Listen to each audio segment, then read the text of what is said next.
ಬಂದಿರತಕ್ಕಂಥ ಸುದರ್ಶನ್ ಸರ್ ಅವರೇ, ಶಿವಶಂಕರ ರೆಡ್ಡಿ ಅವರೇ, ನಜೀರ್ ಅಹಮದ್ ಅವರೇ, ನಮ್ಮ ಜೊತೆಯಲ್ಲಿ ಬಂದಿರತಕ್ಕಂಥ ಎಲ್ಲ ನಮ್ಮ ಕಾಂಗ್ರೆಸ್ ಪಕ್ಷದ ಹಿರಿಯ ಮತ್ತು ಕಿರಿಯ ಮುಖಂಡರುಗಳೇ, ದೊಡ್ಡಬಳ್ಳಾಪುರ ತಾಲೂಕಿನ ನಗರ ಮತ್ತು ಗ್ರಾಮಾಂತರದಿಂದ ಬಂದಿರತಕ್ಕಂಥ ಎಲ್ಲ ನಮ್ಮ ಕಾಂಗ್ರೆಸ್ ಪಕ್ಷದ ಹಿರಿಯ ಮತ್ತು ಕಿರಿಯ ಮುಖಂಡರುಗಳೇ, ಲಾರಿ ಮುಂದಪ್ಪ, ಲಾರಿ ಮೂವ್ ಮಾಡು, ಲಾರಿ ಮೂವ್ ಮಾಡ್ರಿ, ಲಾರಿ ಮೂವ್ ಮಾಡಿ.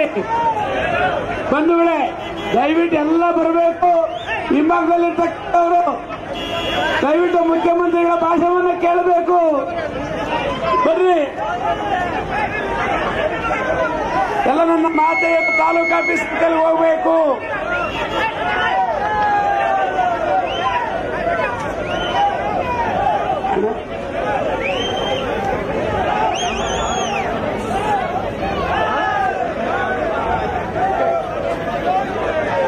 ಈಗ ನಮ್ಮ ಕರ್ನಾಟಕ ರಾಜ್ಯದ ಆಹಾರ ಮಂತ್ರಿಗಳಾದಂತ ಎಚ್ ಮುನೇಪಾಜಿ ಅವರು ನಿಮ್ಮನ್ನೆಲ್ಲ ಉದ್ದೇಶಿಸಿ ಮಾತಾಡ್ತಾರೆ. ಬಂಧುಗಳೇ, ಕರ್ನಾಟಕ ರಾಜ್ಯದ ಜನಪ್ರಿಯ ಮುಖ್ಯಮಂತ್ರಿಗಳಾದಂತಹ ಸನ್ಮಾನ್ಯ ಸಿದ್ದರಾಮಯ್ಯನವರೇ, ಈ ಭಾಗದ ನಮ್ಮೆಲ್ಲರ ನಾಯಕರು, ಮಾಜಿ ಶಾಸಕರಾದಂತಹ ವೆಂಕಟಯ್ಯನವರೇ, ಮುಖ್ಯಮಂತ್ರಿಗಳ ಜೊತೆಯಲ್ಲಿ ಬಂದಿರುವ ಎಲ್ಲ ಶಾಸಕರೇ, ಮಾಜಿ ಶಾಸಕರೇ, ನಮ್ಮ ನೆಚ್ಚಿನ ಅಭ್ಯರ್ಥಿಯಾದಂತಹ ರಾಮಯ್ಯ, ಅಖಿಲ ಭಾರತ ಕಾಂಗ್ರೆಸ್ ಪಕ್ಷ ಸನ್ಮಾನ್ಯ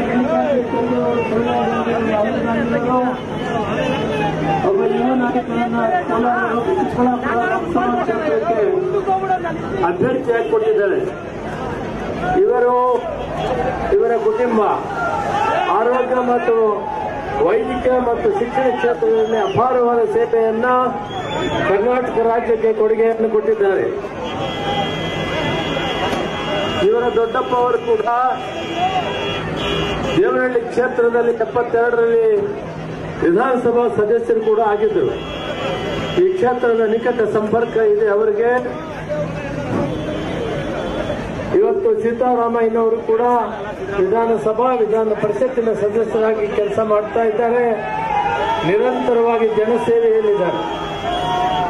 ಇವರ ಕುಟುಂಬ ಇಡೀ ರಾಜ್ಯದಲ್ಲಿ ಜನಸೇವೆಯಲ್ಲಿದೆ. ಇವತ್ತು ಇವರು ಕೂಡ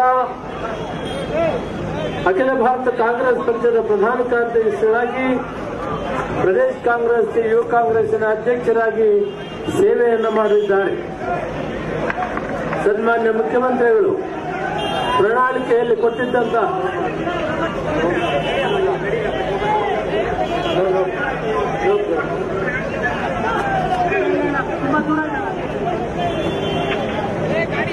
ನುಡಿದಂತೆ ನಡೆದಿದ್ದಾರೆ.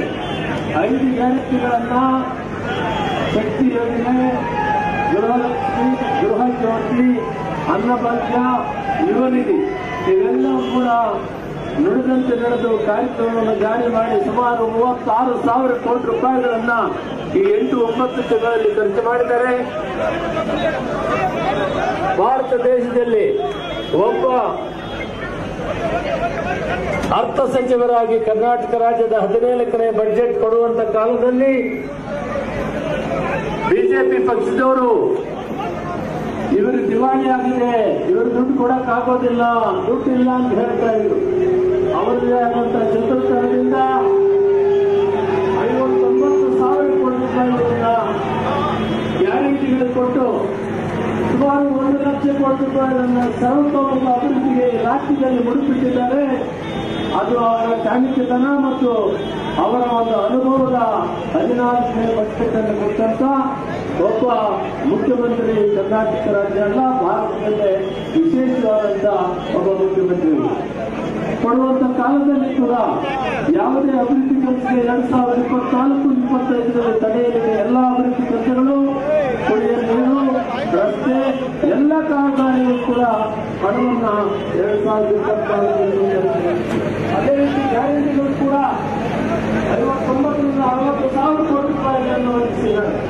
ಆದ್ದರಿಂದ ಈ ಗ್ಯಾರಂಟಿಗಳು 5 ವರ್ಷ ಸತತವಾಗಿ ನಿಂತವೆ. ಭಾರತ ದೇಶದಲ್ಲಿ ರಾಜ್ಯ ಇಷ್ಟೊಂದು ಗ್ಯಾರಂಟಿಗಳನ್ನು ನುಡಿದಂತೆ ಪ್ರಣಾಳಿಕೆ ಕೊಟ್ಟು ಎಲ್ಲ ಕಾರ್ಯಕ್ರಮಗಳನ್ನು ಜಾರಿ ಮಾಡ್ತಾ ಇದೆ. ಒಂದು ಕಾರ್ಯಕ್ರಮವನ್ನು ಭಾರತೀಯ ಜನತೆಯಲ್ಲಿ ಈ ಕರ್ನಾಟಕ ರಾಜ್ಯದಲ್ಲಿ ಮಾತ್ರ ಮಾಡ್ತಾರೆ.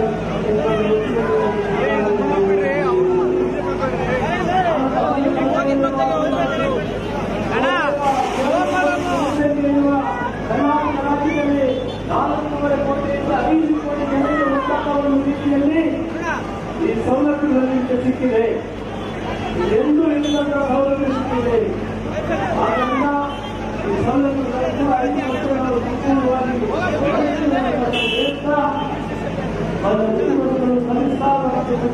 ಸಲ್ಲಿಸ್ತಾರೆ. ನಾವು ತಮ್ಮಲ್ಲಿ ಕರ್ತವ್ಯದ ಪ್ರಾರ್ಥನೆ ಮಾಡ್ತೇವೆ.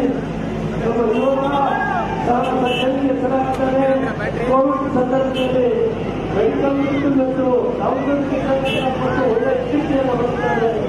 ಉತ್ತಮವಾಗಿ ಗುಣವಂತ ಇಂಥವನ್ನು ಪಾರ್ಲಿಮೆಂಟ್ ಕಲಿಸುವುದರಿಂದ ರಾಜ್ಯದ ನಮಗೆ ಸೌಲಭ್ಯಗಳನ್ನು ರಾಜ್ಯಕ್ಕೆ ಬರುವಂಥದ್ದು ಜಿಲ್ಲೆಗೆ ಬರುವಂಥದ್ದನ್ನು ಕೂಡ ಮಾಡಿಕೊಳ್ಳಕ್ಕೆ ಅವಕಾಶ ಆಗ್ತದೆ. ಆದ್ದರಿಂದ ಇವರನ್ನು ನೀವು ಆಯ್ಕೆ ಮಾಡಿ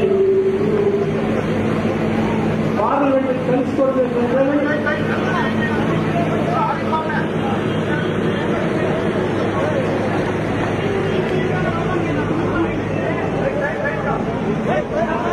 ಕಾಂಗ್ರೆಸ್ ಪಕ್ಷಕ್ಕೆ ತಮ್ಮ ಅಮೂಲ್ಯವಾದ ಮತವನ್ನು ಕೊಟ್ಟು ರಕ್ಷಾ ರಾಮಯ್ಯನವರನ್ನು ಅತ್ಯಧಿಕ ಬಹುಮತದಿಂದ ಜಯಶೀಲರನ್ನಾಗಿ ಮಾಡಬೇಕಂತ ತಮ್ಮಲ್ಲಿ ಕಳಕಳಿಯಿಂದ ಪ್ರಾರ್ಥನೆ ಮಾಡ್ತೇನೆ. ಜೈ ಹಿಂದ್, ಜೈ ಕರ್ನಾಟಕ. बोलो भारत माता के. ಬಂಧುಗಳೇ, ಇವತ್ತು ಲೋಕಸಭಾ ಚುನಾವಣೆ ಬಂದಿದೆ. ನಮ್ಮ ಭಾರತ ದೇಶದಲ್ಲಿ ಭಾರತ ರತ್ನ ಅಂಬೇಡ್ಕರ್ ಸಂವಿಧಾನ ಉಳಿಬೇಕಾಗಿದೆ ಇವತ್ತು. ಅದರ ಜೊತೆಯಲ್ಲಿ ಈ ದೇಶದಲ್ಲಿ, ರಾಜ್ಯದಲ್ಲಿ, ತಾಲೂಕಿನಲ್ಲಿ ಇರ್ತಕ್ಕಂಥ ನಮ್ಮ ರೈತ ಬಾಂಧವರು, ಕೂಲಿ ಕಾರ್ಮಿಕರು, ಬಡವರು, ನಿರ್ಗತಿಕರು, ಪರಿಷ್ಠ ಜಾತಿ, ಪರಿಷ್ಠ ಪಂಗಡ, ಹಿಂದುಳಿದ ವರ್ಗ, ಅಲ್ಪಸಂಖ್ಯಾತರು ಬದುಕಬೇಕಾದ್ರೆ ಇವತ್ತು ಈ ದೇಶದಲ್ಲಿ ಕಾಂಗ್ರೆಸ್ ನಾವು ನೀವೆಲ್ಲ ಗೆಲ್ಲಿಸಬೇಕಾಗ್ತದೆ. ಬಂಧುಗಳೇ, ನಿಮ್ಮೊಂದು ಪ್ರಶ್ನೆಯನ್ನು ಕೇಳಲಿಕ್ಕೆ ಬಯಸ್ತೀನಿ. ಈ ದೇಶದಲ್ಲಿ, ರಾಜ್ಯದಲ್ಲಿ ಬಂದಂತ ಸರ್ಕಾರಗಳು ಯಾವತ್ತು ಈ ವರ್ಗಗಳ ಪರವಾಗಿ ಧ್ವನಿಯನ್ನು ಎತ್ತಿದವೆ. ಬರಗಾಲ ಬಂದಾಗ, ರಾಜ್ಯದಲ್ಲಿ ಅನಾಹುತಗಳಾದಾಗ, ಬಿರುಗಾಳಿ ಬಂದಾಗ, ಪ್ರವಾಹಗಳು ಬಂದಾಗ ಏನು ಯೋಜನೆಗಳನ್ನ ಈ 10 ವರ್ಷದಿಂದ ಈ ದೇಶದಲ್ಲಿರ್ತಕ್ಕಂಥ ಬಿಜೆಪಿಯ ನರೇಂದ್ರ ಮೋದಿಜಿಯವರ ಸರ್ಕಾರ ಏನು ಕೊಡುಗೆಯನ್ನು ಕೊಟ್ಟಿದೆ ಈ ವರ್ಗದ ಬಂಧುಗಳಿಗೆ ಹೇಳಿ ಏನಾದರೂ ಕೊಟ್ಟಿದೆಯಾ? ಇಲ್ಲ ರಾಜ್ಯ ಸರ್ಕಾರದಲ್ಲಿ 2008ರಿಂದ 13ವರೆಗೂ ಬಿಜೆಪಿ ಸರ್ಕಾರ ಇತ್ತು. 2019ರಿಂದ 23ವರೆಗೂ ಬಿಜೆಪಿ ಸರ್ಕಾರ ಇತ್ತು. ಏನು ಯೋಜನೆಗಳನ್ನು ಕೊಟ್ಟಿದೆ ಹೇಳಿ ಹೋಗಲಿ. ನಮ್ಮ ಕಾಂಗ್ರೆಸ್ ಸರ್ಕಾರ 13ರಲ್ಲಿ ಹಸಿವು ಮುಕ್ತ ಕರ್ನಾಟಕವನ್ನು ಮಾಡಬೇಕು ಅಂತ ಹೇಳಿ ಸನ್ಮಾನ್ಯ ಮುಖ್ಯಮಂತ್ರಿಗಳಾದ ಸಿದ್ದರಾಮಯ್ಯನವರು ನಾವು ಚುನಾವಣಾ ಪೂರ್ವ 10 ಕೆಜಿ ಅಕ್ಕಿ, ಅದರ ಜೊತೆಗೆ 165 ಭರವಸೆಗಳನ್ನ ಈ ರಾಜ್ಯದ ಜನರಿಗೆ ನಾವು ಚುನಾವಣೆ ಕೊಟ್ಟು, ಅದೇ ರೀತಿ ರಾಜ್ಯದ ಮತದಾರ ಬಂಧುಗಳು ಮತ್ತು ತಾಲೂಕಿನ ನನ್ನ ಮಹಾಜನತೆ ತಾವು ಆಯ್ಕೆ ಮಾಡಿದ್ರೆ ನುಡಿದಂತೆ ನಡೆದ ಸರ್ಕಾರ ಯಾವುದಾದ್ರು ಇದ್ರೆ ಸಿದ್ದರಾಮಯ್ಯನವರ ನೇತೃತ್ವದ ಕಾಂಗ್ರೆಸ್ ಸರ್ಕಾರ ಅಂತ ಹೇಳಿ ನನಗೆ ಹೆಮ್ಮೆಯಿಂದ ಹೇಳಲಿಕ್ಕೆ ಬಯಸುತ್ತೇನೆ. ಈ ದೇಶದಲ್ಲಿ ಯಾವ ರಾಜ್ಯದಲ್ಲೂ ಚುನಾವಣೆಗಳಿಗೆ ಹೋಗಿ ಸರ್ಕಾರಗಳು ಬಂದಾಗ ಯಾವುದೇ ಒಬ್ಬ ಮುಖ್ಯಮಂತ್ರಿಗಳು ಪ್ರಮಾಣ ವಚನ ಸ್ವೀಕರಿಸಿ ತದನಂತರ ಕ್ಯಾಬಿನೆಟ್ ಸಭೆಯನ್ನ ಕರೆದು ಯೋಜನೆಯನ್ನು ಘೋಷಣೆ ಮಾಡಬೇಕು. ನಮ್ಮ ಮುಖ್ಯಮಂತ್ರಿಗಳು ಹಸಿವು ಮುಕ್ತ ಕರ್ನಾಟಕವನ್ನು ಮಾಡಿದಂತ 10 ಕೆಜಿ ಅಕ್ಕಿಯನ್ನು ಕೊಟ್ಟಂತ ಮುಖ್ಯಮಂತ್ರಿಗಳು ರಾಜ್ಯಪಾಲರಿಂದ ಪ್ರಮಾಣ ಸ್ವೀಕರಿಸಿದ ನೇರವಾಗಿ ವಿಧಾನಸೌಧ ಕಚೇರಿಗೆ 10 ಕೆಜಿ ಅಕ್ಕಿಯನ್ನ ಆದೇಶ ಮಾಡಿದರು. ಅದರ ಜೊತೆಗೆ 165 ಭರವಸೆಗಳನ್ನು ಕೊಟ್ಟಿದ್ರು. ಯಾವುದೇ ನಗರ ಇರ್ಬೋದು, ಗ್ರಾಮೀಣ ಪ್ರದೇಶಗಳಲ್ಲಿ ಜನರು ವಾಸ ಮಾಡ್ತಕ್ಕಂಥ ಕಾಂಕ್ರೀಟ್ ರಸ್ತೆಗಳಿರ್ಬೋದು, ಚರಂಡಿಗಳಿರ್ಬೋದು, ಹಳ್ಳಿಯಿಂದ ಹಳ್ಳಿಗೆ ರಸ್ತೆಗಳಿರ್ಬೋದು, ನಗರ ಭಾಗದಲ್ಲಿ ಚರಂಡಿಗಳಿರ್ಬೋದು, ರಸ್ತೆಗಳಿರ್ಬೋದು. ದೊಡ್ಡಬಳ್ಳಾಪುರ ತಾಲೂಕಲ್ಲಿ 13ರ ಚುನಾವಣೆ ನಿಮ್ಮೆಲ್ಲರ ಆಶೀರ್ವಾದದಿಂದ ತಾಲೂಕಿನಲ್ಲಿ ಡಿವೈಡರ್ ರಸ್ತೆ ಇರಲಿಲ್ಲ, ಸ್ಟ್ರೀಟ್ ಲೈಟ್ ರಸ್ತೆ ಇರಲಿಲ್ಲ, ತಾಯಿ ಮಗು ಆಸ್ಪತ್ರೆ ಇರಲಿಲ್ಲ. ಐದೇ ಕಟ್ಟಡ ಇರಲಿಲ್ಲ, ನಗರಸಭಾ ಕಟ್ಟಡ ಇರಲಿಲ್ಲ, ತಾಲೂಕು ಪಂಚಾಯಿತಿ ಕಟ್ಟಡ ಇರಲಿಲ್ಲ. ಕೆಪಿಟಿಸಿಯಲ್ಲಿ ನಮ್ಮ ಗ್ರಾಹಕರು ಬಿಲ್ ಕಟ್ಟಬೇಕಾದ ಕಟ್ಟಡ ಯಾವುದೋ ಬಾಡಿಗೆ ಬಿಲ್ಡಿಂಗ್ನಲ್ಲಿತ್ತು.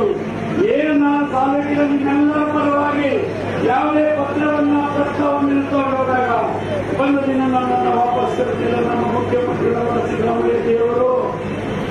ನಿಮ್ಮಗಳ ಆಶೀರ್ವಾದ, ನಿಮ್ಮಗಳ ಆರೈಕೆ, ಅದೇ ರೀತಿ 23ರ ಚುನಾವಣೆಯಲ್ಲೂ ಸಹ ಈ ನಾಡಿನ ಈ ರಾಜ್ಯದ ಜನತೆಗೆ 5 ಗ್ಯಾರಂಟಿಗಳನ್ನ ಜನಪ್ರಿಯ ಮುಖ್ಯಮಂತ್ರಿ ಸಿದ್ದರಾಮಯ್ಯನವರು, ಉಪಮುಖ್ಯಮಂತ್ರಿಗಳಾದಂತಹ ಡಿ ಕೆ ಶಿವಕುಮಾರ್ ಅವರು, ರಾಹುಲ್ ಗಾಂಧಿ ಅವರು, ಸೋನಿಯಾ ಗಾಂಧಿ ಅವರು, ಮಲ್ಲಿಕಾರ್ಜುನ ಖರ್ಗೆ ಅವರು ಎಲ್ಲ ಹಿರಿಯರು ಸೇರಿ ಇವತ್ತು ಈ ವರ್ಗದ ನೆಮ್ಮದಿಯಿಂದ ಊಟವನ್ನು ಮಾಡಬೇಕು ಅಂತ ಹೇಳಿ ನಮ್ಮ ಪ್ರತಿಯೊಬ್ಬ ಮಹಿಳೆಯರಿಗೆ ನಾವು ಅಕ್ಕಿಯನ್ನ ಹಿಂದೆ ಅಕ್ಕಿ ಕೊಡ್ತೀವಿ ಅಂತ ಹೇಳಿದ್ದು.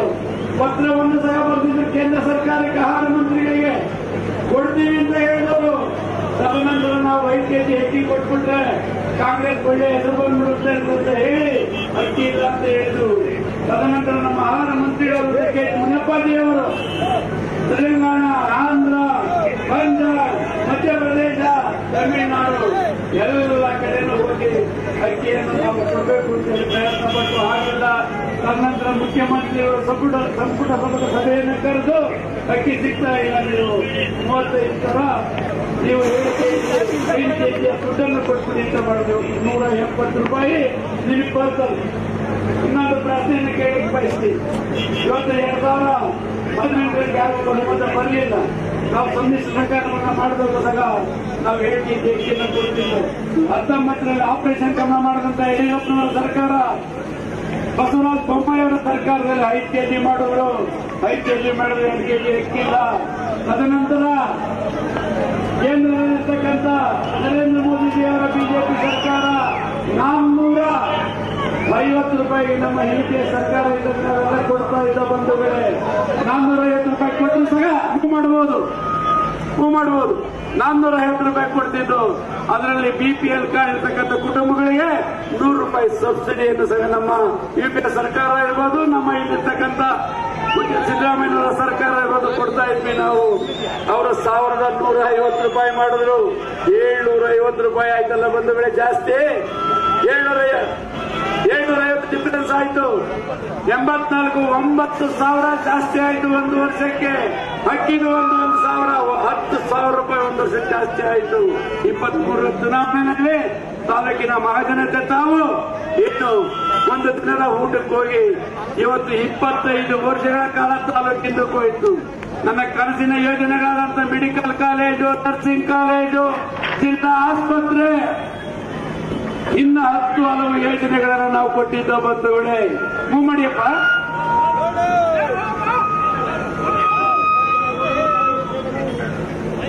ಈಗ ತಾನೇ ಕೆಳಗಡೆ ಸ್ವಲ್ಪ ಡೌನ್ ಮಾಡಪ್ಪ. ಕೃಷ್ಣ ನಮ್ಮ ಕಂದಾಯ ಸಚಿವರಾದಂಥ ಕೃಷ್ಣ ಸದಸ್ಯರು ಬಂದಿದ್ದಾರೆ.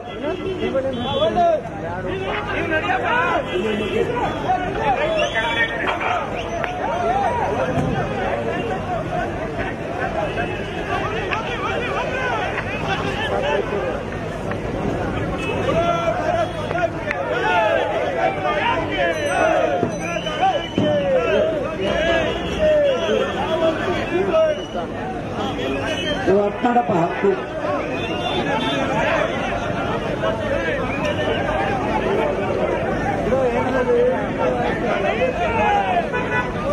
ಇವತ್ತು ಒಂದು ವರ್ಷಕ್ಕೆ 10,000 ರೂಪಾಯಿ ಬೆಲೆಯನ್ನ ಕೇಂದ್ರದ ಬಿಜೆಪಿ ಸರ್ಕಾರ ಇರಬಹುದು, ಅದು ಇವತ್ತು 10,000 ಜಾಸ್ತಿ ಮಾಡಿದೆ ಬಂಧುಗಳೇ.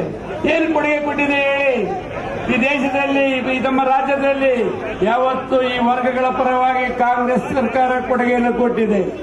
ನಮ್ಮ 13ರಿಂದ 18ರವರೆಗೆ ಇಲ್ಲಿ ನಮ್ಮ ಕೃಷ್ಣ ಬೈರೇಗೌಡರು ಜಿಲ್ಲಾ ಉಸ್ತುವಾರಿ ಸಚಿವರಾಗಿದ್ದರು. ಜಿಲ್ಲಾ ಕೇಂದ್ರದ ಸಮಸ್ಯೆ ಬಂದಾಗ 4 ತಾಲೂಕಿನ ಎಲ್ಲ ಜನಪ್ರತಿನಿಧಿಗಳನ್ನ, ಶಾಸಕರುಗಳನ್ನ ಕರೆದು ಸುಮಾರು 5-6 ಸಭೆಗಳನ್ನು ಮಾಡಿ ಕೊನೆಗೆ ಏನು ದೇವನಹಳ್ಳಿಗೆ 13 ಕಿಲೋಮೀಟರ್, ದೊಡ್ಡಬಳ್ಳಾಪುರಕ್ಕೆ 9 ಕಿಲೋಮೀಟರ್ ಅನ್ನ ಮಾಡಿ ಎಲ್ಲರ ಮನಸ್ಸ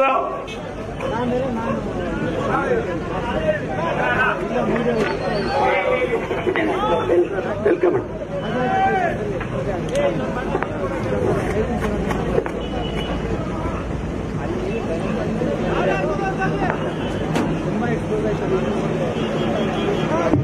ಮತ್ತು 13ರಿಂದ 18 ಇದ್ದಂತ ನಮ್ಮ ಜಿಲ್ಲಾ ಉಸ್ತುವಾರಿ ಸಚಿವರು ಇವತ್ತು ಕರ್ನಾಟಕ ಸರ್ಕಾರದಲ್ಲಿ ಕಂದಾಯ ಸಚಿವರಾಗಿ ಇವತ್ತು ಸಲ್ಲಿಸತಕ್ಕಂಥ ಕೃಷ್ಣ ಬೈರೇಗೌಡರು ನಿಮ್ಮನ್ನೆಲ್ಲರ ಪರವಾಗಿ ಸ್ವಾಗತವನ್ನು ಬಯಸಲಿಕ್ಕೆ ಬಯಸ್ತೀನಿ ಬಂಧುಗಳೇ. ಮಾಡುವಾಗ ಮುಂದಿನ ದಿನಗಳಲ್ಲಿ ಅವತ್ತು ಎಲ್ಲ ಪಕ್ಷಾತೀತವಾಗಿ 4 ತಾರೀಕಿನ ಮುಂದಿನ ದಿನಗಳಲ್ಲಿ ಯಾವಾಗಲೂ ಜಿಲ್ಲಾ ಮಟ್ಟದ ಕಾರ್ಯಕ್ರಮವನ್ನು ಬಂದರೆ ಅದು ದೊಡ್ಡಬಳ್ಳಾಪುರಕ್ಕೆ ಕೊಡಬೇಕು ಅಂತ ಹೇಳಿ 15-16ರಲ್ಲಿ ಜಿಲ್ಲಾ ಪಂಚಾಯಿತಿಯ ಮಹಾಸಭೆಯಲ್ಲಿ ಪ್ರಸ್ತಾವನೆ ಆಗಿದೆ. ಅದನ್ನ ಇವತ್ತಿರ್ತಕ್ಕಂಥ ಈ ಶಾಸಕರು ನಾವು ಮಾಡಿದ್ದು ಅಶೋಕನ ಕರ್ಕೊಂಡ್ಬಂದು ಸ್ಟ್ರೈಕ್ ಮಾಡುತ್ತೆ. ವಿಧಾನಸಭೆಯಲ್ಲಿ ನಾನು ಸ್ಟ್ರೈಕ್ ಮಾಡದೆ ಅಂತ ಹೇಳಿ ಸುಳ್ಳು ಹೇಳಿಕೆಗಳನ್ನ ಹೇಳ್ತೀರಿ. ಇವತ್ತು ಜಿಲ್ಲಾ ಪಂಚಾಯಿತಿಯ ಮಹಾಸಭೆಯಲ್ಲಿ ಆಗಿರ್ತಕ್ಕಂಥ ದಾಖಲೆಯನ್ನು ತೆಗೆದು ಯಾಕಪ್ಪ ಸ್ವಾಮಿ ಯಡಿಯೂರಪ್ಪನವರು ಮುಖ್ಯಮಂತ್ರಿಗಳಾಗಿದ್ದಾಗ ಕ್ಯಾಬಿನೆಟ್ಗೆ ನಮ್ಮ ಜಿಲ್ಲಾ ಆಸ್ಪತ್ರೆ ಫೈಲ್ ಬಂದಾಗ ಜಿಲ್ಲಾ ಆಸ್ಪತ್ರೆಯ ನಿರ್ಣಯವನ್ನು ಮುಂದೂಡಲಾಗಿದೆ ಅಂತೇಳಿ ನಾವು ಆದೇಶ ಮಾಡಿರಿ. ಅದರಿಂದ ಬಂಧುಗಳೇ, ಇವತ್ತು ನಾನು ಹೇಳಿದಂತ ವರ್ಗಗಳಿಗೆ ನೆಮ್ಮದಿಯಾಗಿ ಜೀವನವನ್ನು ಮಾಡಬೇಕಾದ್ರೆ ಇವತ್ತು ನಮ್ಮ ಕಾಂಗ್ರೆಸ್ ಸರ್ಕಾರ ಇಲ್ಲ ಸಿದ್ದರಾಮಯ್ಯ ಕೊಟ್ಟಂತ ಅನ್ನಭಾಗ್ಯ ಇರ್ಬೋದು, 165 ಕಾರ್ಯಕ್ರಮಗಳು, ಈಗ ಕಾಂಗ್ರೆಸ್ 5 ಗ್ಯಾರಂಟಿಗಳು ಇರ್ಬೋದು, ಎಲ್ಲವೂ ನಿಮ್ಮವರಿಗೆ ತಲುಪ್ತಾ ಇದೆ. ಅದರಿಂದ ಯೋಚನೆ ಮಾಡಿ ನಮ್ಮ ಯುವಕ ಸಿದ್ದರಾಮಯ್ಯವರು ಯುವ ಮಿತ್ರ ಇದ್ದಾರೆ, ಯುವ ನಾಯಕರಿದ್ದಾರೆ. ಅವರು ಅವರ ಕೆಲಸದ ನನ್ನ ಕೆಲಸದಲ್ಲಿ ನೀವು ಅವರನ್ನ ಈ ರಾಜ್ಯದಿಂದ 25 ಜನ ಒಂದಿನ ತೊಂದರೆ ಆಗಿದೆ, ಯಾವುದು ಆಗಿಲ್ಲ. ಅದರಿಂದ 26ನೇ ತಾರೀಕು ನಮ್ಮ ಪಕ್ಷದ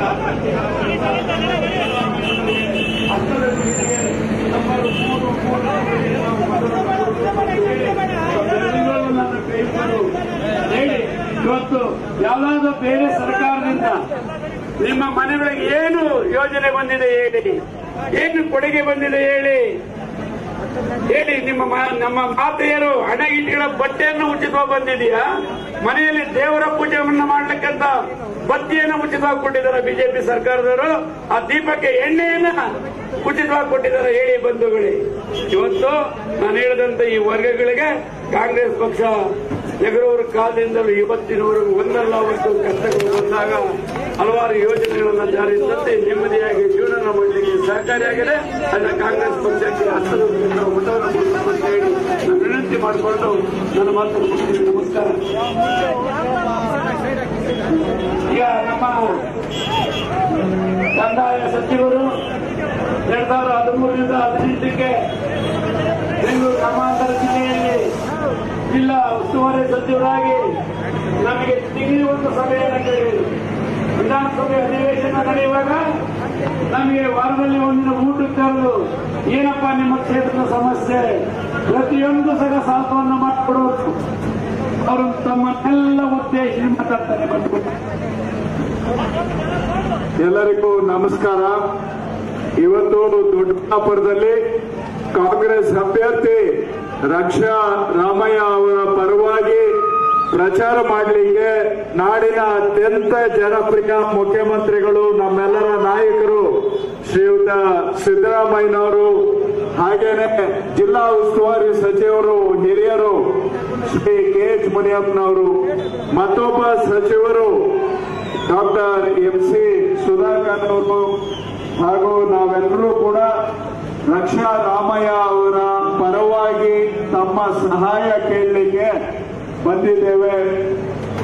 ರಕ್ಷಾ ರಾಮಯ್ಯ ಕಾಂಗ್ರೆಸ್ ಅಭ್ಯರ್ಥಿ, ಒಬ್ಬ ಯುವಕ, ವಿದ್ಯಾವಂತ, ನಿಮ್ಮ ಸಾಮಾನ್ಯ ಜನಗಳ ಕೈಗೆ ಸಿಗುವಂತಹ ಅಭ್ಯರ್ಥಿ, ಯಾವುದೇ ಒಂದು ಕಪ್ಪು ಚುಕ್ಕೆ ಇಲ್ಲದೆ ಕೈಯಿಂದ ಜನಗಳಿಗೆ ಸಹಾಯ ಮಾಡುವಂತಹ ಕೊಡುವ ಕೈ ಇರುವಂತಹ ಗುಣವನ್ನ ಹೊಂದಿರತಕ್ಕಂಥ ಹಾಗೂ MS ರಾಮಯ್ಯನವರಂತಹ ಒಂದು ದಾನಿಗಳ ಕುಟುಂಬದಿಂದ, ಯಾವತ್ತೂ ಕೊಡುವ ಕೈ ಹೊಂದಿರುವ ಕುಟುಂಬದಿಂದ ಬಂದಿರುವಂತಹ ಅಭ್ಯರ್ಥಿ ನಮ್ಮ ರಕ್ಷಾ ರಾಮಯ್ಯ ಅವರು.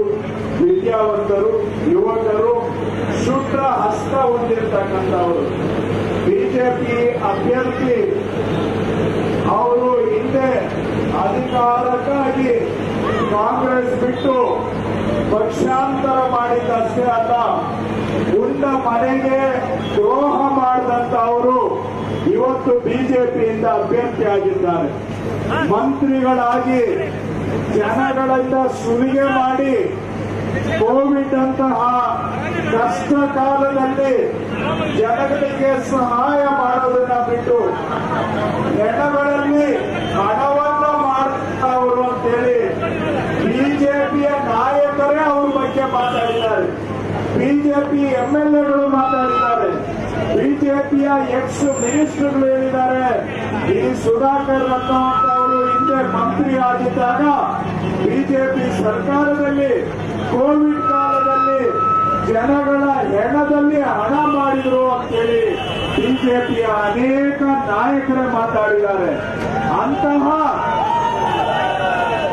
ಮಹಾ ಸುಲಿಗೆ ಮಾಡಿದಂತ ಭ್ರಷ್ಟರನ್ನ ನೀವು ಆಯ್ಕೆ ಮಾಡ್ತೀರೋ ಅಥವಾ ಕೊಡುವ ಕೈ ದಾನಿಗಳ ಕುಟುಂಬದಿಂದ ಬಂದಿರತಕ್ಕಂತ ಶುದ್ಧ ಹಸ್ತ ಹೊಂದಿರತಕ್ಕಂತ ರಕ್ಷಾ ರಾಮಯ್ಯ ಅವರಿಗೆ ನೀವು ಆಶೀರ್ವಾದ ಮಾಡಬೇಕು ಅಂತ ಅವರ ಪರವಾಗಿ ತಮ್ಮನ್ನ ಕೇಳಲಿಕ್ಕೋಸ್ಕರ ನಾವೆಲ್ಲರೂ ಕೂಡ ಬಂದಿದ್ದೇವೆ. ರಾಜ್ಯದಲ್ಲಿ ಕಾಂಗ್ರೆಸ್ ಸರ್ಕಾರ ಬಂದ ನಂತರ ಇವತ್ತು ರಾಜ್ಯದ ಪ್ರತಿಯೊಂದು ಕುಟುಂಬಕ್ಕೂ ಕೂಡ ಒಂದಲ್ಲ ಒಂದು ಅನುಕೂಲವನ್ನ ಕಾಂಗ್ರೆಸ್ ಗ್ಯಾರಂಟಿಗಳ ಮುಖಾಂತರ ಪ್ರತಿ ಮನೆಗೂ ಕೂಡ ಇಲ್ಲೇ ನಿಲ್ಲಿಸಿ ಗಾಡಿ ಇಲ್ಲೇ ನಿಲ್ಲಿಸಿ ಮಾನ್ಯ ಮುಖ್ಯಮಂತ್ರಿಗಳು ಇಲ್ಲೇ ಮಾತಾಡ್ತಾರೆ. ಸ್ವಲ್ಪ ಹಿಂದಕ್ಕೆ ಬ್ಯಾಕಪ್ ಆಗಿ, ಹಿಂದ್ಗಡೆ ಸ್ವಲ್ಪ ಗಾಡಿ ಹಿಂದಕ್ಕೆ ಹೋಗಿ ಗಾಡಿ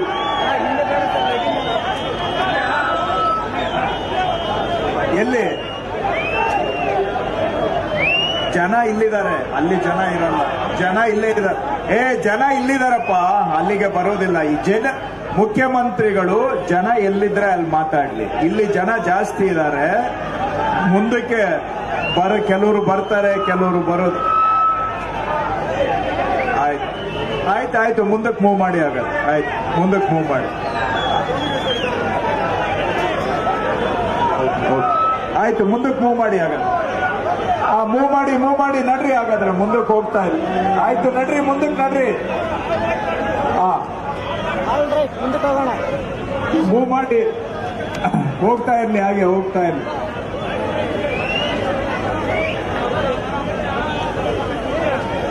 ಕಾಂಗ್ರೆಸ್ ಸರ್ಕಾರ ಕರ್ನಾಟಕದಲ್ಲಿ ಬಂದ ನಂತರ ನಮ್ಮ ನಾಯಕರಾದಂತ ಮುಖ್ಯಮಂತ್ರಿಗಳು ಶ್ರೀ ಸಿದ್ದರಾಮಯ್ಯನವರ ನೇತೃತ್ವದಲ್ಲಿ, ಡಿಕೆ ಶಿವಕುಮಾರ್ ನಮ್ಮ ಉಪಮುಖ್ಯಮಂತ್ರಿಗಳ ನೇತೃತ್ವದಲ್ಲಿ ಪ್ರತಿಯೊಂದು ಬಡವರ ಮನೆಗೂ ಸಹಾಯ ಮಾಡುವಂತ ಗ್ಯಾರಂಟಿ ಕಾರ್ಯಕ್ರಮಗಳನ್ನ ಕೊಟ್ಟು ಪ್ರತಿಯೊಬ್ಬ ಕಷ್ಟದಲ್ಲಿರುವಂತ ಕನ್ನಡಿಗರ ಕೈ ಹಿಡಿಯುವಂತ ಕೆಲಸ ಇವತ್ತು ಕಾಂಗ್ರೆಸ್ ಸರ್ಕಾರ ಮಾಡಿದೆ.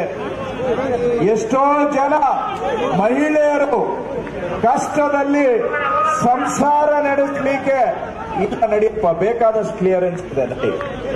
ಕಷ್ಟದಲ್ಲಿದ್ದಂತ ಬಡವರಿಗೆ ಪ್ರತಿಯೊಂದು ಮನೆಗೂ ಕೂಡ ಇವತ್ತು ಕಾಂಗ್ರೆಸ್ ಸರ್ಕಾರದಲ್ಲಿ ಸಹಾಯ ಸಿಕ್ಕಿದೆ.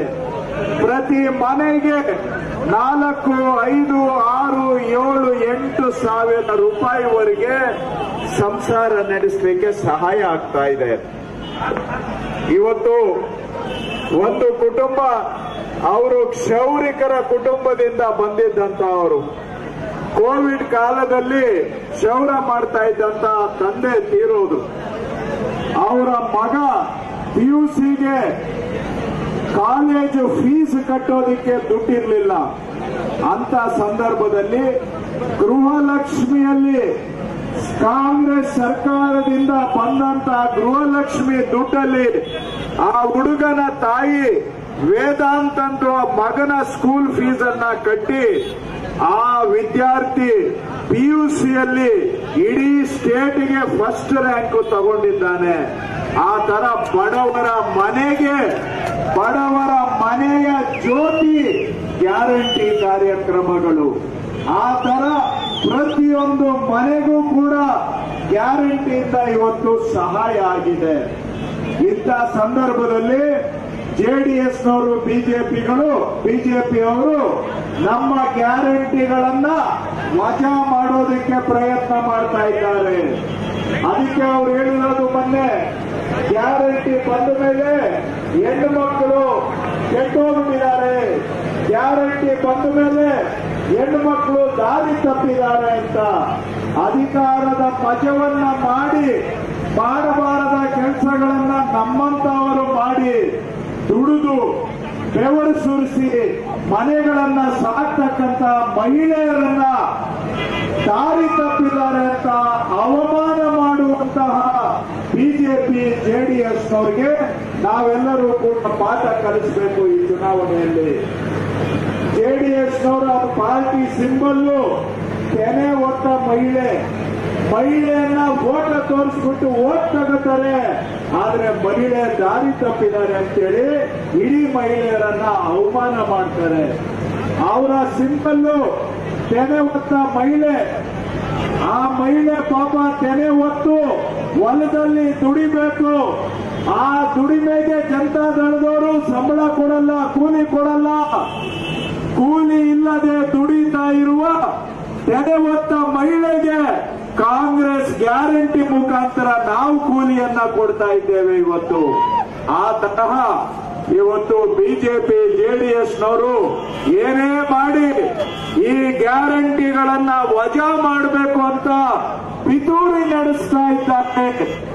ಆ ಗ್ಯಾರಂಟಿಗಳು ಉಳಿಬೇಕು ಅಂದ್ರೆ ಬಿಜೆಪಿ ಜೆಡಿಎಸ್ ಅವರ ಕೈಗೆ ಗ್ಯಾರಂಟಿ ಕಾರ್ಯಕ್ರಮಗಳು ಸಿಕ್ಕಾಕೊಳ್ಬಾರ್ದು ಅಂದ್ರೆ ದಯವಿಟ್ಟು ಈ ಚುನಾವಣೆಯಲ್ಲಿ ತಾವೆಲ್ಲರೂ ಕಾಂಗ್ರೆಸ್ಗೆ ಆಶೀರ್ವಾದ ಮಾಡಿ.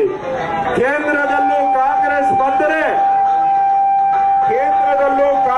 ಬಂದರೆ ನಾವು ಏನು ಗೃಹಲಕ್ಷ್ಮಿಯಲ್ಲಿ 2,000 ರೂಪಾಯಿ ಕೊಡ್ತಾ ಇದ್ದೇವೆ ತಿಂಗಳಿಗೆ, ಸೆಂಟರ್ ಅಲ್ಲಿ ಕಾಂಗ್ರೆಸ್ ಬಂದ್ರೆ ಪ್ರತಿಯೊಂದು ಮಹಿಳೆಗೆ ತಿಂಗಳಿಗೆ 8,000 ರೂಪಾಯಿ, ಒಂದು ವರ್ಷಕ್ಕೆ 1 ಲಕ್ಷ ರೂಪಾಯಿ ಬರುತ್ತೆ. ಹಾಗೆ ರೈತರ ಸಾಲ ಮನ್ನಾ ಮಾಡ್ತೇವೆ. ಸೆಂಟ್ರಲ್ ಕಾಂಗ್ರೆಸ್ ಗವರ್ಮೆಂಟ್ ಬಂದ್ರೆ ರೈತರ ಸಾಲ ಮನ್ನಾ ಆಗುತ್ತೆ. ಅದೇ ಬಿಜೆಪಿ ಬಂದ್ರೆ ಶ್ರೀಮಂತರ ಸಾಲ ಮನ್ನಾ ಆಗುತ್ತೆ. ಕಾಂಗ್ರೆಸ್ ಬಂದರೆ ರೈತರ ಸಾಲ ಮನ್ನಾ ಮಾಡ್ತೇವೆ ನಾವು. ಹಾಗೂ ಕೇಂದ್ರದಲ್ಲಿ ಕಾಂಗ್ರೆಸ್ ಸರ್ಕಾರ ಬಂದ್ರೆ ಯುವಕರಿಗೆ 1 ಲಕ್ಷ ರೂಪಾಯಿ ಉದ್ಯೋಗ ತರಬೇತಿಯ ಜೊತೆಗೆ 1 ಲಕ್ಷ ರೂಪಾಯಿ ಅವರಿಗೆ ತರಬೇತಿಯ ಜೊತೆಯಲ್ಲೇ ವೇತನವನ್ನು ಕೂಡ 1 ಲಕ್ಷ ರೂಪಾಯಿ ಯುವಕರಿಗೆ ಕೊಡುವಂತಹದನ್ನ ಮಾಡ್ತೇವೆ. ಯುವಕರಿಗೆ ಉದ್ಯೋಗನೂ ಕೊಡ್ತೇವೆ, ಉದ್ಯೋಗ ತರಬೇತಿಯನ್ನು ಕೊಡ್ತೇವೆ. ಆ ತರಬೇತಿಯ ಜೊತೆಗೆ 1 ಲಕ್ಷ ರೂಪಾಯಿ ಯುವಕರಿಗೆ, ನಿರುದ್ಯೋಗಿಗಳಿಗೆ ವೇತನವನ್ನ ಕೊಟ್ಟು ತರಬೇತಿ ಕೊಟ್ಟು ಅವರಿಗೆ ಉದ್ಯೋಗ ಸೃಷ್ಟಿ ಮಾಡುವಂತ ಕೆಲಸ ಕಾಂಗ್ರೆಸ್ ಸರ್ಕಾರ ಮಾಡುತ್ತೆ. ಹಾಗಾಗಿ ಈ ಬಾರಿ ಲೋಕಸಭಾ ಚುನಾವಣೆಯಲ್ಲಿ ತಾವೆಲ್ಲರೂ ಕಾಂಗ್ರೆಸ್ಸಿಗೆ ಬೆಂಬಲ ನೀಡಬೇಕು. ಮುಖ್ಯವಾಗಿ ಕೇಂದ್ರದಲ್ಲಿ ಬಿಜೆಪಿ ಸರ್ಕಾರ ಬಂದ ಮೇಲೆ ರಾಜ್ಯ ಕರ್ನಾಟಕಕ್ಕೆ ಹೆಜ್ಜೆಗೂ ನಮಗೆ ಅನ್ಯಾಯ ಆಗ್ತಾ ಇದೆ. ಕರ್ನಾಟಕಕ್ಕೆ ಮೋಸ ಆಗ್ತಾ ಇದೆ. ಕರ್ನಾಟಕಕ್ಕೆ ವಂಚನೆ ಆಗ್ತಾ ಇದೆ. ಕನ್ನಡಿಗರ ದುಡ್ಡಿನಲ್ಲಿ ಟ್ಯಾಕ್ಸ್ ವಸೂಲಿ ಮಾಡಿ ಬೇರೆ ರಾಜ್ಯಗಳಿಗೆ ನಮ್ಮ ಹಣ ಕೊಡ್ತಾರೆ. ಆದರೆ ನಮ್ಮ ರಾಜ್ಯಕ್ಕೆ ನಮ್ಮ ತೆರಿಗೆಯಲ್ಲಿ ಪಾಲು ಇಲ್ಲದ ಹಾಗೆ ಮಾಡಿ ನಮ್ಮ ಹಕ್ಕನ್ನ ಕಿತ್ಕೊಂಡು ಕರ್ನಾಟಕಕ್ಕೆ ಮೋಸ ಮಾಡ್ತಾ ಇದ್ದಾರೆ ಸೆಂಟ್ರಲ್ ಗವರ್ಮೆಂಟ್ನವರು. ಅವರು ಇವತ್ತು ರಾಜ್ಯದಲ್ಲಿ ಬರಗಾಲ ಬಂದಿದೆ, ರೈತರು ಸಂಕಷ್ಟದಲ್ಲಿ ಇದ್ದಾರೆ. ಇಂಥ ಕಷ್ಟ ಕಾಲದಲ್ಲಿ 1 ರೂಪಾಯಿ ಕೂಡ ಕರ್ನಾಟಕದ ರೈತರಿಗೆ ಬರ ಪರಿಹಾರ ಕೊಡದೆ ರಾಜ್ಯದ ರೈತರಿಗೆ ಮೋಸ ಮಾಡಿದ್ದಾರೆ ಸೆಂಟ್ರಲ್ ಗವರ್ಮೆಂಟ್ನವರು. ಹಾಗಾಗಿ ತಾವು ಇಂತಹ ರಾಜ್ಯದ ರೈತರಿಗೆ ಮೋಸ ಮಾಡಿದಂತವರಿಗೆ ಪಾಠ ಕಲಿಸ್ಲಿಲ್ಲ ಅಂತ ಹೇಳಿದ್ರೆ ನಮ್ಮ ಹಕ್ಕನ್ನ ಕಸಿದುಕೊಂಡು ನಮಗೆ ವಂಚನೆ ಮಾಡಿದಂತವರಿಗೆ ಪಾಠ ಕಲಿಸಲೇಬೇಕಾದಂತ ಅನಿವಾರ್ಯ ಬಂದಿದೆ. ಹಾಗಾಗಿ ಬಿಜೆಪಿಯವರಿಂದ ಸೆಂಟ್ರಲ್ ಗವರ್ಮೆಂಟ್ ಇಂದ ಹೆಜ್ಜೆ ಹೆಜ್ಜೆಗೂ ರಾಜ್ಯಕ್ಕೆ ಆಗ್ತಾ ಇರೋ ಅನ್ಯಾಯದ ವಿರುದ್ಧ ನಾವೆಲ್ಲರೂ ಕೂಡ ಈ ಚುನಾವಣೆಯಲ್ಲಿ ಜಾಗೃತರಾಗಬೇಕು. ನಮಗೆ ಮೋಸ ಮಾಡಿರುವಂತ ಬಿಜೆಪಿಗೆ ಪಾಠ ಕಲಿಸಬೇಕು. ಕರ್ನಾಟಕದ ಹಕ್ಕು ನಮ್ಮ ತೆರಿಗೆ, ನಮ್ಮ ಹಕ್ಕು.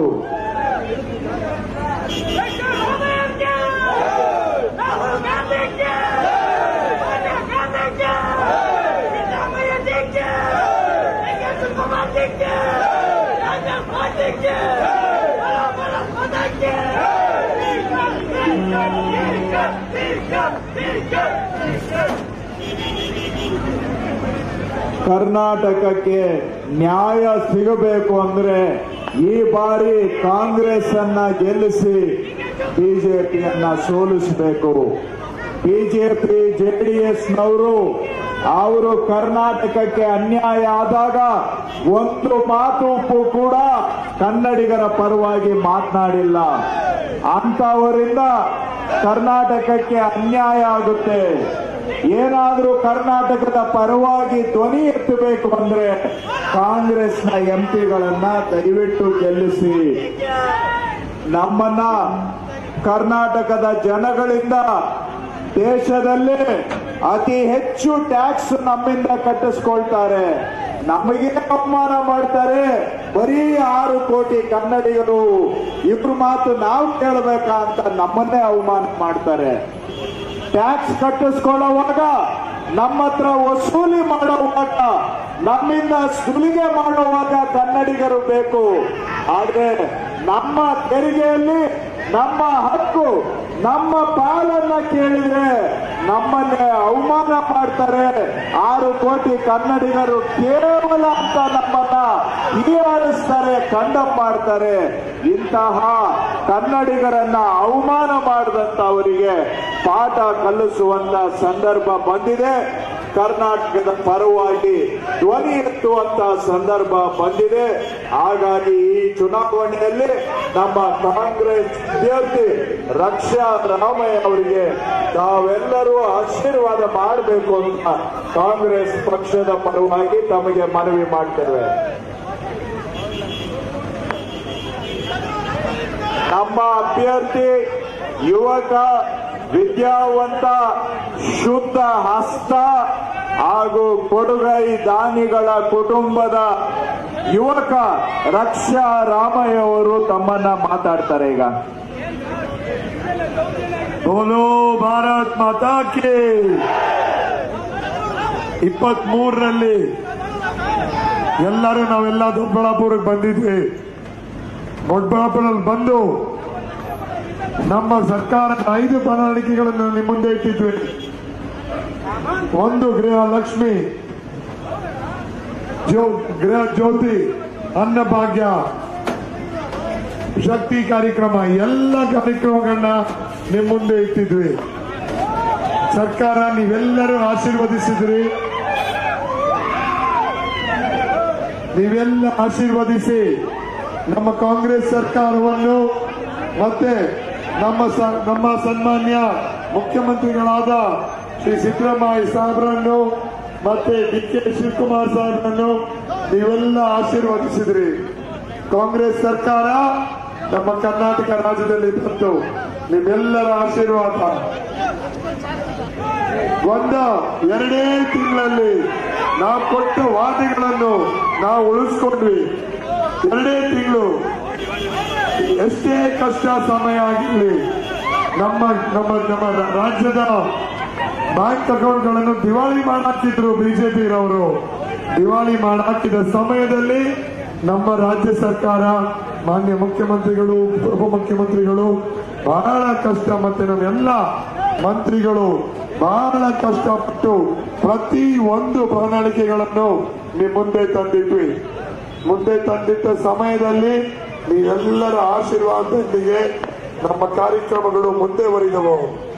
ಕಾಂಗ್ರೆಸ್ ಪಕ್ಷ ನಮ್ಮ ಯುವಕರ ಪರ ಇರುವಂತ ಪಕ್ಷ ಕಾಂಗ್ರೆಸ್ ಪಕ್ಷ, ಮಹಿಳೆಯರ ಪರ ಇರುವಂತ ಪಕ್ಷ ಕಾಂಗ್ರೆಸ್ ಪಕ್ಷ, ರೈತರ ಪರ ಇರುವಂತ ಪಕ್ಷ.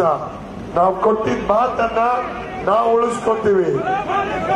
ಬಿಜೆಪಿನವರು ನಿಮ್ಗೆಲ್ಲ ಗೊತ್ತಿರುವ ಹಾಗೆ ಸುಳ್ಳು ಮೇಲೆ ಸುಳ್ಳು ಹೇಳ್ಕೊಂಡ್ ಬರ್ತಾರೆ. ಕಾಂಗ್ರೆಸ್ ಸರ್ಕಾರ ಹೇಳಿದ್ದನ್ನ ಉಳಿಸ್ಕೊಂತೀವಿ, ಹೇಳಿದ್ದನ್ನ ಮಾಡ್ತೀವಿ. ನಾವು ನೀವೆಲ್ಲ ನೋಡುತ್ತೀರಿ, ಡೆಲ್ಲಿಯ ಗಡಿ ಭಾಗದಲ್ಲಿ ರೈತರಿಗೆ ಅನ್ಯಾಯ ಆಗಿರೋದು. ನಮ್ಮ ಅನ್ನದಾತರನ್ನು ಬಿಜೆಪಿರವರು ರೋಡ್ನಲ್ಲಿ ಬಂದು ನಿಲ್ಸಿದ್ರು. ರೋಡ್ನಲ್ಲಿ ಬಂದು ನಿಲ್ಸಿ ಅವರನ್ನ ಅವಮಾನಿಸಿದ್ರು. 2 ಲಕ್ಷಕ್ಕಿಂತ ಹೆಚ್ಚು ರೈತರು ನಮ್ಮ ಕರ್ನಾಟಕದಿಂದ ಸಾವಿರಾರು ರೈತರು ಅಲ್ಲಿಗೆ ಹೋಗಿ ಅವರ ಒಂದು ಕಪ್ಪ ಕಾನೂನುಗಳ ವಿರುದ್ಧ ಪ್ರತಿಭಟನೆ ನಡೆಸ್ತಾರೆ. ಯಾವುದೇ ಒಬ್ಬ ಬಿಜೆಪಿಯ ಶಾಸಕರಿರಲಿ, ಬಿಜೆಪಿಯ ಮಂತ್ರಿಗಳಿರಲಿ, ಯಾರೇ ಇರಲಿ, ರೈತರ ರಕ್ಷಣೆಗೆ ಯಾರು ಬಂದು ನಿಲ್ಲಿಲ್ಲ. ನಮ್ಮ ಯುವ ಕಾಂಗ್ರೆಸ್ ಮತ್ತೆ ನಮ್ಮ ಕಾಂಗ್ರೆಸ್ ಪಕ್ಷದ ನಾಯಕರುಗಳು ನಮ್ಮ ರೈತರ ಪರ ನಿಂತರು. ರೈತರ ಯೋಗಕ್ಷೇಮ ಕೇಳಕ್ಕೆ ಎಲ್ಲರೂ ಹೋದ್ರು. ಮುಂಬರುವ ದಿನಗಳಲ್ಲಿ ನೀವು ನೋಡ್ತೀರಿ, ಕಾಂಗ್ರೆಸ್ ಪಕ್ಷ ನಮ್ಮ ದೇಶದಲ್ಲಿ ಇಂಡಿಯಾ ಅಲಯನ್ಸ್ ಜೊತೆ ಸರ್ಕಾರ ಮಾಡುತ್ತೆ. ಸರ್ಕಾರ ಮಾಡಿರುವ ಸಮಯದಲ್ಲಿ ನಮ್ಮ ಡೆಲ್ಲಿಲಾಗಿರೋ ಪ್ರೊಟೆಸ್ಟ್ಗಳ ವಿರುದ್ಧ ಸಾವಿರಾರು ಜನ ರೈತರು ಅವರ ಪ್ರಾಣ ಕಳ್ಕೊಂಡಿದ್ರು. ಆ ರೈತರ ಪ್ರಾಣದ ಬಳಿಗಾಗಿ ನಮ್ಮ ಕಾಂಗ್ರೆಸ್ ಪಕ್ಷ ಮುಂಬರುವ ಕೇಂದ್ರ ಸರ್ಕಾರದಲ್ಲಿ ಒಂದು ಸರ್ಕಾರ ನಡೆಸಿದಾಗ, ಇಂಡಿಯಾ ಅಲಯನ್ಸ್ ಜೊತೆ ಬಂದಾಗ ಪ್ರತಿ ಒಬ್ಬರ ರೈತರ ಸಾಲ ಮನ್ನಾ ಮಾಡ್ತಾರೆ ನಮ್ಮ ಕಾಂಗ್ರೆಸ್ ಪಕ್ಷ. ಬಿಜೆಪಿನವ್ರು ನೋಡಿರ್ತೀವಿ ನೀವೆಲ್ಲ, ರೈತರ ಹೊಟ್ಟೆ ಮೇಲೆ ಹೊಡೆಯುವಂತ ಕೆಲಸ ಮಾಡ್ತಾರೆ. ಇವೆಲ್ಲ ಪದಾರ್ಥಗಳ ಮೇಲೆ, ರೈತರ ಪದಾರ್ಥ, ಗೊಬ್ಬರ ಇರಲಿ, ಮಷಿನರಿ ಇರಲಿ, ಟ್ರಾಕ್ಟರ್ಗಳಿರ್ಲಿ, ಯಾವ್ದ್ರ ಮೇಲೆ GSTಗಳು ಹಾಕಿ ರೈತರ ಹೊಟ್ಟೆ ಮೇಲೆ ಹೊಡಿತಾರೆ. ಇದನ್ನ ನೀವೆಲ್ಲ ದಯವಿಟ್ಟು ತಿಳಿಬೇಕು. ಕಾಂಗ್ರೆಸ್ ಸರ್ಕಾರ ಬಂದ್ಮೇಲೆ ನಾವು ಪ್ರತಿ GST ಸ್ವಲ್ಪ ಗಾಡಿಯಿಂದ ಬರ್ಬೇಕು. ಕಾಂಗ್ರೆಸ್ ಸರ್ಕಾರ ಕೇಂದ್ರದ ಸರ್ಕಾರ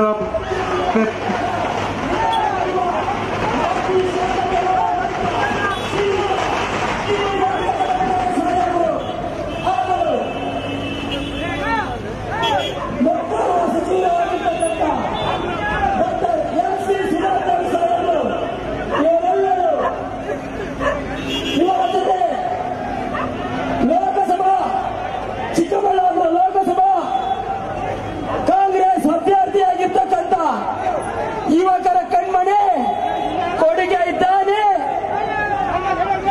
ಬಡವರ ಆಶಾ ಕಿರಣ ಚಿಕ್ಕಬಳ್ಳಾಪುರ ಲೋಕಸಭಾ ಕ್ಷೇತ್ರವನ್ನು ಅಭಿವೃದ್ಧಿಯಲ್ಲಿ, ದೇಶದಲ್ಲಿ ಅಭಿವೃದ್ಧಿ ಜಿಲ್ಲೆಯನ್ನಾಗಿ ಮಾಡಬೇಕೆಂದು ಪಣತೊಟ್ಟಿರ್ತಕ್ಕಂಥ ಶ್ರೀಯುತ MS ರಕ್ಷಾರಾಮಯ್ಯ ಸಾಹೇಬರು ನಿಮ್ಮನ್ನು ಮತಯಾಚನೆ ಮಾಡಲು ನಮ್ಮ ಬಯಲು ಬಸವಣ್ಣ ದೇವಸ್ಥಾನದ ಆವರಣದಲ್ಲಿ ಆಗಮಿಸಿದ್ದಾರೆ. ಬಲ ಭಾರತ್ ಮತಕ್ಕೆ ರಕ್ಷಾರಾಮಯ್ಯ ಜಿಗೆ.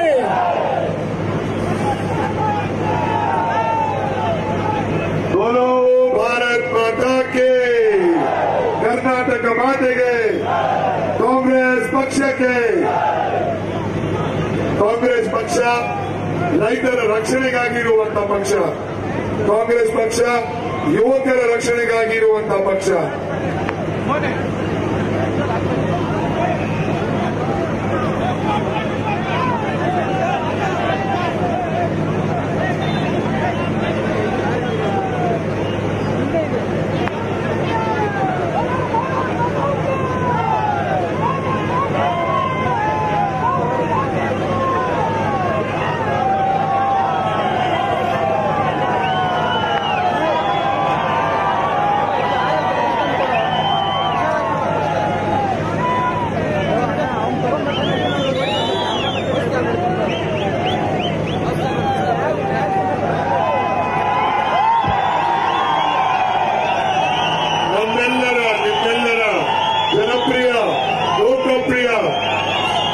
ಮುಖ್ಯಮಂತ್ರಿಗಳಾದ ಶ್ರೀ ಅನ್ನದಾತರಾದ ಶ್ರೀ ಸಿದ್ದರಾಮಯ್ಯ ಸಾಹೇಬರು ನಿಮ್ಮೆಲ್ಲರ ಉದ್ದೇಶಿಸಿ ಮಾತಾಡ್ತಾ ಸಂದಿದ್ದಾರೆ.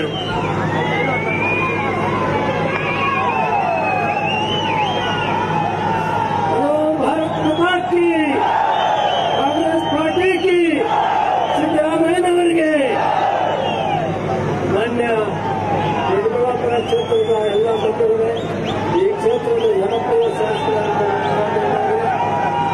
ನಮ್ಮೆಲ್ಲರ ನೆಚ್ಚಿನ ನಾಯಕರು, ಬಡವರ ಬಂಧು ಸನ್ಮಾನ್ಯ ಮುಖ್ಯಮಂತ್ರಿಗಳಾದಂಥ ಸಿದ್ದರಾಮಯ್ಯನವರೇ, ಅಭ್ಯರ್ಥಿಗಳಾದಂಥ ರಕ್ಷಾ ರಾಮಯ್ಯನವರೇ, ಸಚಿವರಾದಂಥ ಮುತ್ತಬೈರೇಗೌಡರೇ, ಸುಧಾಕರ್ ಅವರೇ ಮತ್ತು ಎಲ್ಲ ಶಾಸಕರೇ, ಮಾಜಿ ಶಾಸಕರೇ, ಕರ್ನಾಟಕ ಸರ್ಕಾರ ಮೊಟ್ಟ ಮೊದಲ ಬಾರಿಗೆ ಅನ್ನಭಾಗ್ಯವನ್ನು ಕೊಟ್ಟಂತ ಕೀರ್ತಿ ಕಾಂಗ್ರೆಸ್ ಪಾರ್ಟಿ ಮತ್ತು ಸಿದ್ದರಾಮಯ್ಯನವರಿಗೆ ಸೇರಬೇಕಾಗ್ತದೆ. ಮೊಟ್ಟ ಮೊದಲು 2013ರಲ್ಲಿ ಭಾರತ ಸರ್ಕಾರದಲ್ಲಿ ಯುಪಿಎ ಸರ್ಕಾರ ಮನಮೋಹನ್ ಸಿಂಗ್, ಸೋನಿಯಾ ಗಾಂಧಿಯವರು ಈ ಫುಡ್ ಸೆಕ್ಯೂರಿಟಿ ಆಕ್ಟ್ ಅನ್ನ ಕಡ್ಡಾಯವಾಗಿ ಈ ದವಸ ಧಾನ್ಯಗಳನ್ನು ಕೊಡಬೇಕಂತ ಒಂದು ಕಾನೂನು ಮಾಡಿದರೆ, ಆ ಕಾನೂನನ್ನು ಮೊಟ್ಟ ಮೊದಲು ರಾಜ್ಯ ಕರ್ನಾಟಕ ರಾಜ್ಯ ಸನ್ಮಾನ್ಯ ಮುಖ್ಯಮಂತ್ರಿ ಅವರು ಜಾರಿ ಮಾಡಿದ್ದಾರೆ. ಅದಾದ ಮೇಲೆ ಮತ್ತೆ ಮುಖ್ಯಮಂತ್ರಿ ಆದಾಗ ಕೂಡ ನುಡಿದಂತೆ ನಡೆದ ಎಲ್ಲಾ ಕಾರ್ಯಕ್ರಮಗಳನ್ನು ಕೊಟ್ಟಿದ್ದಾರೆ. ಅದಲ್ಲದೆ ಭಾರತದ ಕಾಂಗ್ರೆಸ್ ಪಾರ್ಟಿ 25 ಕಾರ್ಯಕ್ರಮಗಳಲ್ಲಿ ಬಹಳ ಮುಖ್ಯವಾದಂತವು ರೈತರ ಸಾಲ ಮನ್ನಾ ಮಾಡ್ತೀವಿ ಅಂತ ಹೇಳಿದ್ದಾರೆ. ಮಹಾಲಕ್ಷ್ಮಿ ಯೋಜನೆಯಲ್ಲಿ ಹೆಣ್ಣು ಮಕ್ಕಳಿಗೆ 1 ಲಕ್ಷ ರೂಪಾಯಿ ಕೊಡ್ತೀವಿ ಅಂತ ಹೇಳಿದ್ದಾರೆ. ಇಂಥವು ಬಹಳ ಮುಖ್ಯವಾದಂತಹ ಕಾರ್ಯಕ್ರಮಗಳಿವೆ. ಸನ್ಮಾನ್ಯ ಮುಖ್ಯಮಂತ್ರಿಗಳು ಮಾತಾಡ್ತಾರೆ. ಇವತ್ತು ಈ ರಾಜ್ಯದಲ್ಲಿ ನಡೆದಂತ ಮುಖ್ಯಮಂತ್ರಿಗಳು ಎಲ್ಲಾ ಕಾರ್ಯಕ್ರಮಗಳನ್ನು ಜಾರಿ ಮಾಡಿದ್ದಾರೆ. ಅದಕ್ಕೆ ಸಾಕಷ್ಟು ಹಣವನ್ನು ಇಟ್ಟಿದ್ದಾರೆ. ಮತ್ತೆ ಮುಂದಿನ ವರ್ಷದಲ್ಲಿ ಕೂಡ ಅದಕ್ಕೆ ಬೇಕಾಗಿದ್ದ ಹಣವನ್ನು ವ್ಯವಸ್ಥೆ ಮಾಡಿದ್ದಾರೆ ಮತ್ತು ಅಭಿವೃದ್ಧಿ ಕೆಲಸಗಳು ಕೂಡ ಸಾಕಷ್ಟು ಹಣವನ್ನು ಕೊಟ್ಟಿದ್ದಾರೆ. ಆದ್ದರಿಂದ ಇವತ್ತು ತಮ್ಮಲ್ಲಿ ಕಳಕಳಿಯಿಂದ ಪ್ರಾರ್ಥನೆ ಮಾಡೋದು, ಒಬ್ಬ ಸರಳ ಸಜ್ಜನಿಕೆ ಹೆಸರಾದಂತವರು, ಅತ್ಯುತ್ತಮ ಸೇವೆ ಮಾಡಿರುವ ಕುಟುಂಬ MS ರಾಮಯ್ಯನವರು. ಆ ಕುಟುಂಬದ ಒಬ್ಬ ಯುವಕ ಬಂದಿದ್ದಾನೆ. ಅಖಿಲ ಭಾರತ ಕಾಂಗ್ರೆಸ್ ಪಾರ್ಟಿ ಅವರನ್ನ ಅಭ್ಯರ್ಥಿಯನ್ನಾಗಿ ಮಾಡಿದೆ. ತಾವೆಲ್ಲರೂ ಕೂಡ ರಕ್ಷಾ ರಾಮಯ್ಯನವರಿಗೆ ಆಶೀರ್ವಾದ ಮಾಡಿ ಕಾಂಗ್ರೆಸ್ ಪಕ್ಷವನ್ನು ಗೆಲ್ಲಿಸಬೇಕು ಅಂತೇಳಿ ತಮ್ಮಲ್ಲಿ ಕಳಕಳಿಯಿಂದ ಪ್ರಾರ್ಥನೆ ಮಾಡ್ತೀನಿ. ಸನ್ಮಾನ್ಯ ಮುಖ್ಯಮಂತ್ರಿಗಳು ಈಗ ಮಾತಾಡ್ತಾರೆ. ಭಾರತ್ ಮಾತಾಗೆ ಹಿಂಭಾಗದಲ್ಲಿ ಪಕ್ಕದಲ್ಲಿರ್ತಕ್ಕಂಥವರೆಲ್ಲ ಮುಂಭಾಗ ಬರಬೇಕು. ಏನು ಕರ್ನಾಟಕ ರಾಜ್ಯದ ಜನಪ್ರಿಯ ಮುಖ್ಯಮಂತ್ರಿಗಳು, ಹಸಿವು ಮುಕ್ತ ಕರ್ನಾಟಕವನ್ನು ಮಾಡಿದಂತ ಜನನಾಯಕರಾದಂತ ಸಿದ್ದರಾಮಯ್ಯ ತಮ್ಮನ್ನೆಲ್ಲವನ್ನು ಉದ್ದೇಶಿಸಿ ಮಾತಾಡ್ತಾರೆ. ಬಂಧುಗಳೇ, ಹಿಂಭಾಗದಲ್ಲಿರಲ್ಲ ಮುಂಭಾಗ ಬರಬೇಕು.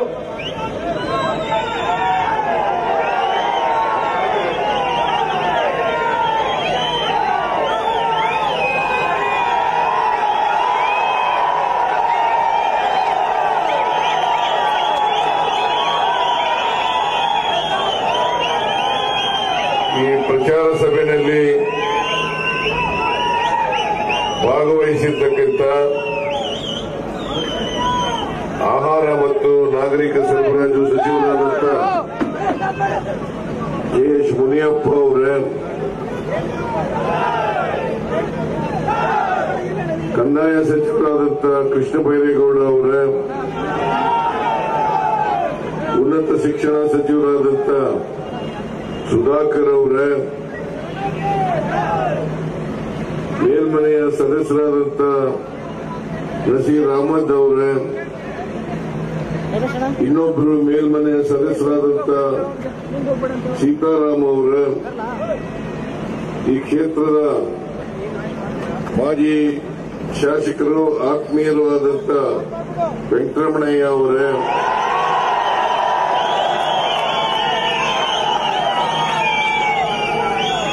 ನಮ್ಮ ಪಕ್ಷದ ಅಭ್ಯರ್ಥಿ ರಕ್ಷಾ ರಾಮಯ್ಯ ಅವರೇ,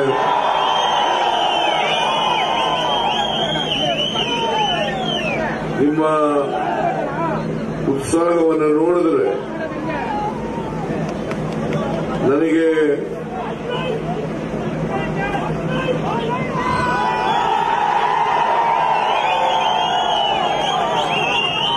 ರಕ್ಷಾ ರಾಮಯ್ಯ 100 ಗೆಲ್ತಾರೆ ಅಂತಕ್ಕಂಥ ವಿಶ್ವಾಸ ಬರ್ತಾ ಇದೆ.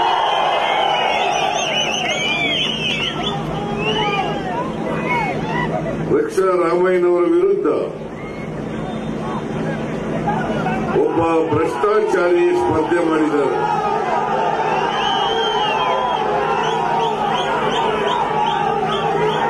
ಬಿಜೆಪಿಯ ಅಭ್ಯರ್ಥಿ, ಬಿಜೆಪಿ ಸರ್ಕಾರದಲ್ಲಿ ಆರೋಗ್ಯ ಸಚಿವರಾಗಿದ್ದರು.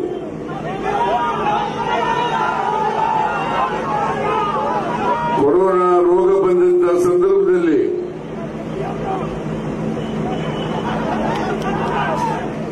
ಆರೋಗ್ಯ ಇಲಾಖೆಗೆ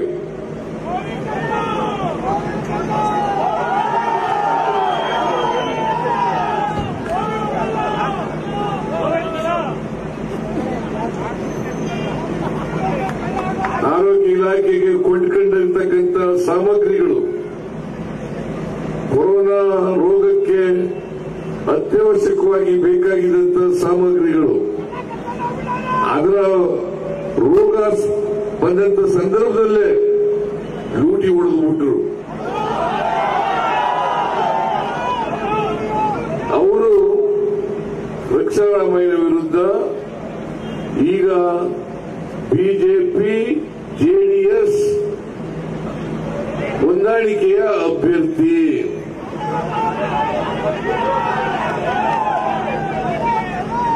ನೀವು ಯೋಚನೆಯನ್ನು ಮಾಡಬೇಕು. ಅತ್ಯಂತ ಸರಳ ಸಜ್ಜನ ಪ್ರಾಮಾಣಿಕವಾದಂತ ರಕ್ಷಾರಾಮಯ್ಯ ಬೇಕಾ? ಕೊರೋನಾ ರೋಗದಂತ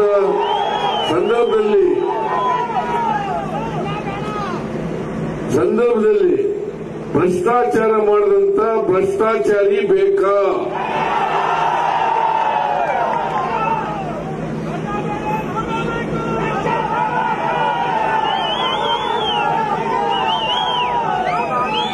ನಾನು ವಿರೋಧ ಪಕ್ಷದ ನಾಯಕನಾಗಿ ವಿಧಾನಸಭೆಯಲ್ಲಿ ಇದನ್ನ ಪ್ರಸ್ತಾಪ ಮಾಡಿದೆ. ಸುಮಾರು 4,000 ಕೋಟಿ ರೂಪಾಯಿ ಭ್ರಷ್ಟಾಚಾರ ಆಗಿದೆ. ಇದರಲ್ಲಿ ಯಡಿಯೂರಪ್ಪ ಮತ್ತೆ ಆರೋಗ್ಯ ಸಚಿವರು ಶಾಮೀಲಾಗಿದ್ದಾರೆ. ಇದನ್ನ ಜುಡಿಷಿಯಲ್ ಎನ್ಕ್ವೈರಿ ಮಾಡಬೇಕು ಅಂತೇಳಿ ಒತ್ತಾಯ ಮಾಡಿದೆ. ಆಗ ಒಪ್ಪಲಿಲ್ಲ ಸರ್ಕಾರ, ತನಿಖೆ ಆಗಲಿಲ್ಲ. ನಾನು ಹೇಳಿದ್ದೆ ಅವತ್ತು, ಒಂದು ವೇಳೆ ನೀವು ಮಾಡದೆ ಹೋದ್ರೆ ನಮ್ಮ ಪಕ್ಷ ಅಧಿಕಾರಕ್ಕೆ ಬಂದೇ ಬರ್ತದೆ. ನಾವು ಅಧಿಕಾರಕ್ಕೆ ಬಂದ ಮೇಲೆ ತನಿಖೆಯನ್ನ ಮಾಡಿಸ್ತೇವೆ ಅಂತೇಳಿ ಇವತ್ತು ನ್ಯಾಯಾಂಗ ತನಿಖೆಯನ್ನ ಪ್ರಾರಂಭ ಮಾಡಿಸಿದ್ದೇವೆ.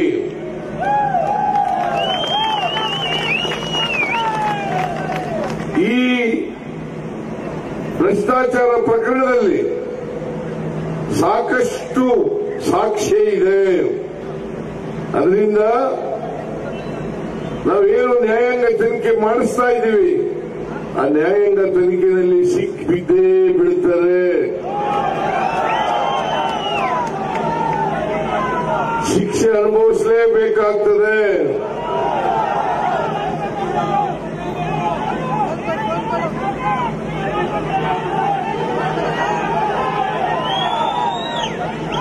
ನಿಮ್ಮೆಲ್ಲರ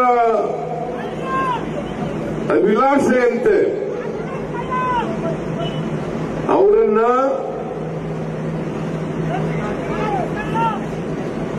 ನೀವೇನು ಹೇಳ್ತೀರಿ ಅದನ್ನು ಮಾಡೋಣ.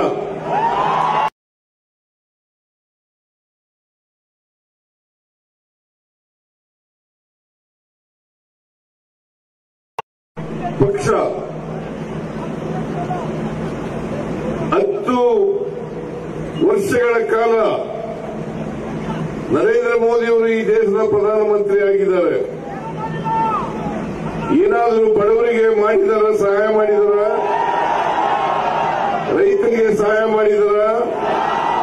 ಹೆಣ್ಮಕ್ಕಳಿಗೆ ಸಹಾಯ ಮಾಡಿದಾರ? ರೈತರಿಗೆ ಸಹಾಯ ಮಾಡಿದಾರ? ಯಾವ ವರ್ಗದ ಜನರಿಗೂ ಕೂಡ ಮಾಡಲಿಲ್ಲ. ಕೊಟ್ಟ ಮಾತನ್ನ ಈಡೇರಿಸಲಿಲ್ಲ.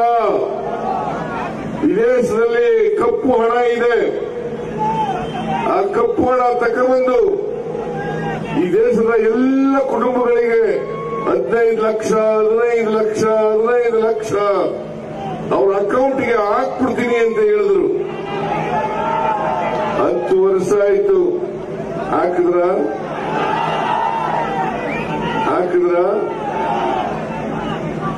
ಹೆಣ್ಮಕ್ಕಳಿಗೆ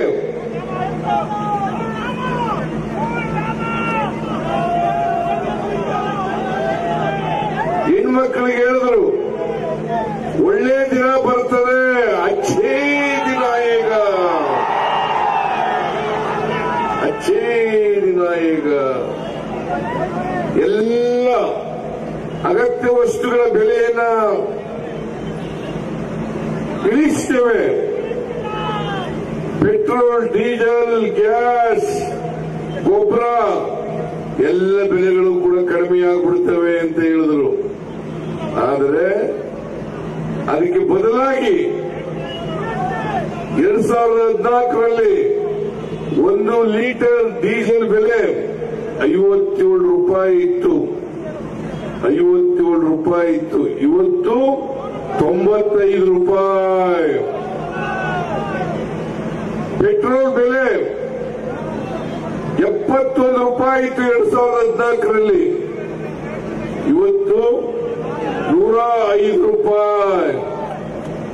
ಗ್ಯಾಸ್ ಸಿಲಿಂಡರ್ ಬೆಲೆ 414 ರೂಪಾಯಿ ಇತ್ತು. ಇವತ್ತು 950 ರೂಪಾಯಿ. ಮೋದಿಜಿ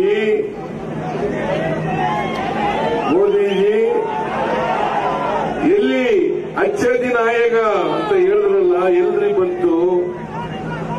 ಬಡವರು ಇವತ್ತು ಜೀವನ ನಡೆಸೋದು ಕಷ್ಟ ಆಗ್ತಾ ಇದೆ.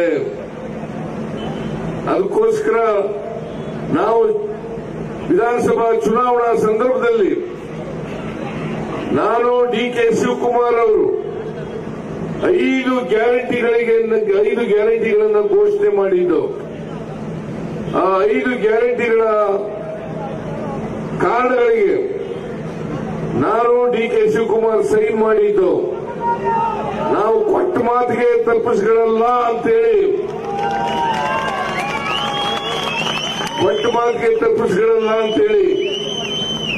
ಮೊದಲನೇ ವರ್ಷನೇ ನಾವೆಲ್ಲರೂ ಕೂಡ ಜಾರಿ ಕೊಡ್ತೀವಿ ಅಂತ ಹೇಳಿದ್ದು. ಇವತ್ತು ನಾವು ಅಧಿಕಾರಕ್ಕೆ ಬಂದ 8 ತಿಂಗಳಲ್ಲಿ ಎಲ್ಲ 5 ಗ್ಯಾರಂಟಿ ಯೋಜನೆಗಳನ್ನು ಕೂಡ ಜಾರಿ ಕೊಟ್ಟಿದ್ದೇವೋ ಇಲ್ಲ? ಶಕ್ತಿ ಯೋಜನೆ 191 ಕೋಟಿ ಮಹಿಳೆಯರು ಫ್ರೀಯಾಗಿ ಸರ್ಕಾರಿ ಬಸ್ನಲ್ಲಿ ಪ್ರಯಾಣ ಮಾಡಿದ್ದಾರೆ. ಅದಕ್ಕೆ ಧರ್ಮಸ್ಥಳದ ಹೆಗ್ಡೆ ಅವರು ಪತ್ರ ಬರೆದ್ರು ನನಗೆ, ಸಿದ್ದರಾಮಯ್ಯನವರೇ, ಹೆಣ್ಮಕ್ಳಿಗೆ ಫ್ರೀ ಬಸ್ ಮಾಡಿ, ಫ್ರೀ ಬಸ್ ಪ್ರಯಾಣ ಮಾಡಿ ಅಂತ ತೀರ್ಮಾನ ಮಾಡಿ, ಇವತ್ತು ಅದರಿಂದ ನಮ್ಮ ದೇವಸ್ಥಾನದಲ್ಲಿ ಭಕ್ತಾದಿಗಳ ಸಂಖ್ಯೆ ಹೆಚ್ಚಾಗಿದೆ. ದೇವಸ್ಥಾನಗಳ ಆದಾಯ ಜಾಸ್ತಿ ಆಗಿದೆ. ಅಂಗಡಿ ಮುಗ್ಗಟ್ಟುಗಳಲ್ಲಿ ವ್ಯಾಪಾರ ಜಾಸ್ತಿ ಆಗಿದೆ ಅಂತೇಳಿ ನನಗೆ ಪತ್ರ ಬರೆದ್ರು. ಒಳ್ಳೆ ಕೆಲಸ ಮಾಡಿದ್ದೀರಿ ಅಂತೇಳಿ ನನಗೆ ಆಶೀರ್ವಾದವನ್ನು ಕೂಡ ಮಾಡಿದ್ರು. ಶಕ್ತಿ ಯೋಜನೆಯನ್ನ ಜೂನ್ ತಿಂಗಳಲ್ಲೇ ಜಾರಿ ಕೊಟ್ಟು, ಜುಲೈ ತಿಂಗಳಲ್ಲಿ ಅನ್ನಭಾಗ್ಯ ಕಾರ್ಯಕ್ರಮ, ಇಲ್ಲಿ KH ಮುನಿಯಪ್ಪನವರು ಇದ್ದಾರೆ, ಅನ್ನಭಾಗ್ಯ ಕಾರ್ಯಕ್ರಮವನ್ನು ಚಾಲನೆ ಕೊಟ್ಟು, ನಾನು ಮುನಿಯಪ್ಪನವರು ಫುಡ್ ಕಾರ್ಪೊರೇಷನ್ ಆಫ್ ಇಂಡಿಯಾದ ಮ್ಯಾನೇಜರ್ ಅವರಿಗೆ ನಾವು ಅವ್ರನ್ನ ಕರೆಸಿ ಮಾತನಾಡಿ ಅಕ್ಕಿ ಸಿಗ್ತದ, ಪುಕ್ಕಟೆ ಕೊಡಬೇಡಿ ಅಕ್ಕಿನ, ನಮಗೆ 34 ರೂಪಾಯಿ ಕೊಡ್ತೀವಿ, ಅಕ್ಕಿ ಕೊಡ್ರಿ ಅಂತ ಹೇಳೋದು ಒಪ್ಕೊಂಡ್ರು ಅವರು. ಆದ್ರೆ ನರೇಂದ್ರ ಮೋದಿ ಅವರು, ಅಮಿತ್ ಶಾ ಅವರು ಕರ್ನಾಟಕಕ್ಕೆ ಅಕ್ಕಿ ಕೊಡಬೇಡಿ ಅಂತ ಹೇಳ್ಬಿಟ್ರು.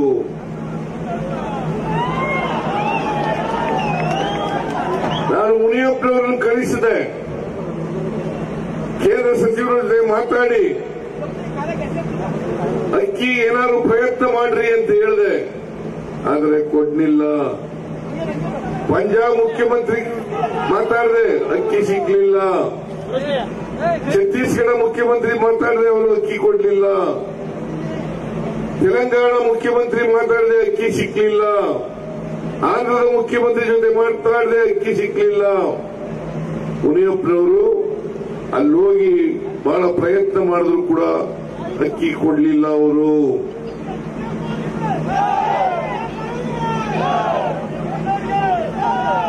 ಅದಕ್ಕೆ ನಾವು ಕ್ಯಾಬಿನೆಟ್ ನಲ್ಲಿ ತೀರ್ಮಾನ ಮಾಡೋದು, ಅಕ್ಕಿ ಬದಲು ಪ್ರತಿ ಒಬ್ಬರಿಗೆ 170 ರೂಪಾಯಿ ಕೊಡಬೇಕು ತಿಂಗಳಿಗೆ ಅಂತ ಹೇಳಿ ತೀರ್ಮಾನ ಮಾಡೋದು.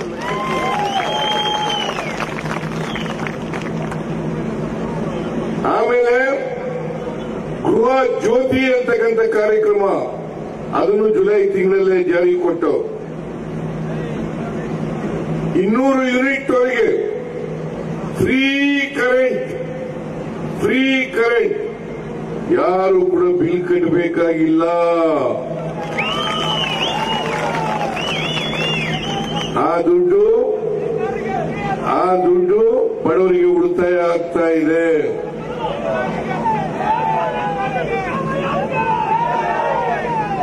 ಆಗಸ್ಟ್ ತಿಂಗಳಲ್ಲಿ ಗೃಹಲಕ್ಷ್ಮಿ ಯೋಜನೆಯನ್ನು ಜಾರಿ ಕೊಟ್ಟು, ಗೃಹಲಕ್ಷ್ಮಿ ಯೋಜನೆ ಮನೆ ಯಜಮಾನಿಗೆ ತಿಂಗಳಿಗೆ 2,000 ರೂಪಾಯಿ ಕೊಡ್ತಕ್ಕಂಥ ಕಾರ್ಯಕ್ರಮವನ್ನು ಜಾರಿಗೆ ತಗೊಂಡಿದ್ದೀವಿ. ತಿಂಗಳಿಗೆ 2,000 ರೂಪಾಯಿ, ವರ್ಷಕ್ಕೆ 24,000 ರೂಪಾಯಿ. 24,000 ರೂಪಾಯಿ. ಅನ್ನಭಾಗ್ಯ, ಗೃಹಜ್ಯೋತಿ, ಗೃಹಲಕ್ಷ್ಮಿ, ಶಕ್ತಿ ಯೋಜನೆ ಮತ್ತೆ ಯುವ ನಿಧಿ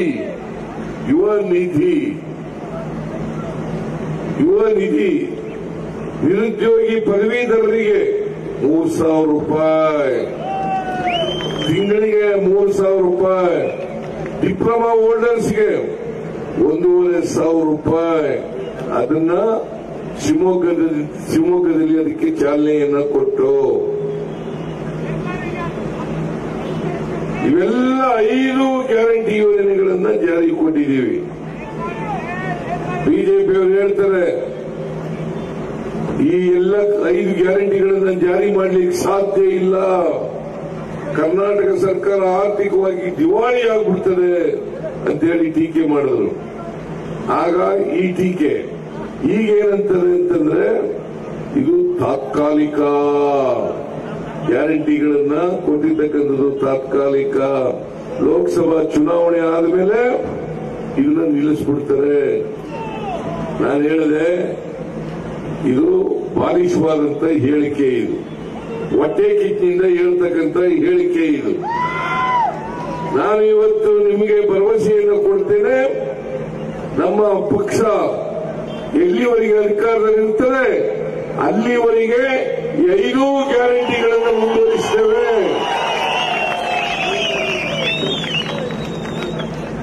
ನೇಕಾರರಿಗೆ ಸಹಾಯ ಮಾಡತಕ್ಕಂಥದ್ದು ನಮ್ಮ ಸರ್ಕಾರ. ವಿದ್ಯುತ್ತನ್ನ 10 HP ಅವರಿಗೆ ಫ್ರೀಯಾಗಿ ಕೊಡ್ತಕ್ಕಂಥ ಕೆಲಸವನ್ನು ಮಾಡಿದ್ದೇವೆ. ಬಿಜೆಪಿಯವರು ಏನ್ ಮಾಡಿದ್ದಾರೆ? ಅವ್ರು ವೋಟ್ ಹಾಕ್ಬೇಕಾ? ವೋಟ್ ಹಾಕಬಾರದು. ನಾವು ಹೋದ ಸಾರಿ ಲೋಕಸಭೆಗೆ ಬಿಜೆಪಿಯವರು 25 ಜನರನ್ನು ಕಳಿಸಿಕೊಟ್ರಿ. ಸುಮಲತಾ ಇಂಡಿಪೆಂಡೆಂಟ್ ಆಗಿದ್ರು, ಅವರು ಬಿಜೆಪಿ ಸೇರ್ಕೊಂಡ್ರು. ಈಗ ಜೆಡಿಎಸ್ನವರು ಕೂಡ ಸೇರ್ಕೊಂಡಿದ್ದಾರೆ, ಪ್ರಜ್ವಲ್ ರೇವಣ್ಣನು ಕೂಡ ಸೇರ್ಕೊಂಡಿದ್ದಾರೆ. 27 ಜನ ಇವತ್ತು ಬಿಜೆಪಿ ಮತ್ತು ಅವರ ಸಂಗಡಿಗರಿದಾರಲ್ಲ, ಯಾವತ್ತಾರು ಕರ್ನಾಟಕಕ್ಕೆ ಅನ್ಯಾಯ ಆಯಿತು ಅಂತೇಳಿ ಪ್ರಸ್ತಾಪ ಮಾಡಿದಾರ? ಯಾವತ್ತಾರು ಮಾಡಿದಾರ?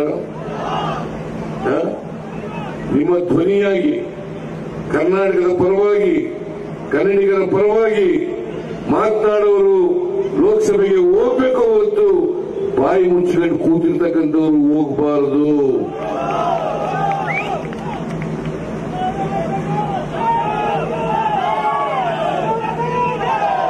ನಿಮ್ಮ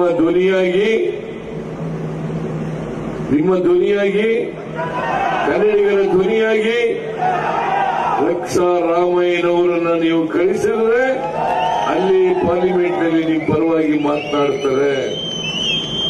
ಬರಗಾಲ ಬಂತು, ಕರ್ನಾಟಕದಲ್ಲಿ ಬರಗಾಲ ಬಂತು. ಇವತ್ತವರಿಗೆ ₹1 ಕೊಟ್ಟಿಲ್ಲ. 6 ತಿಂಗಳಾಯ್ತು. ನಾವು ಮನವಿ ಮಾಡೋದ ಕೇಂದ್ರ ಸರ್ಕಾರಕ್ಕೆ,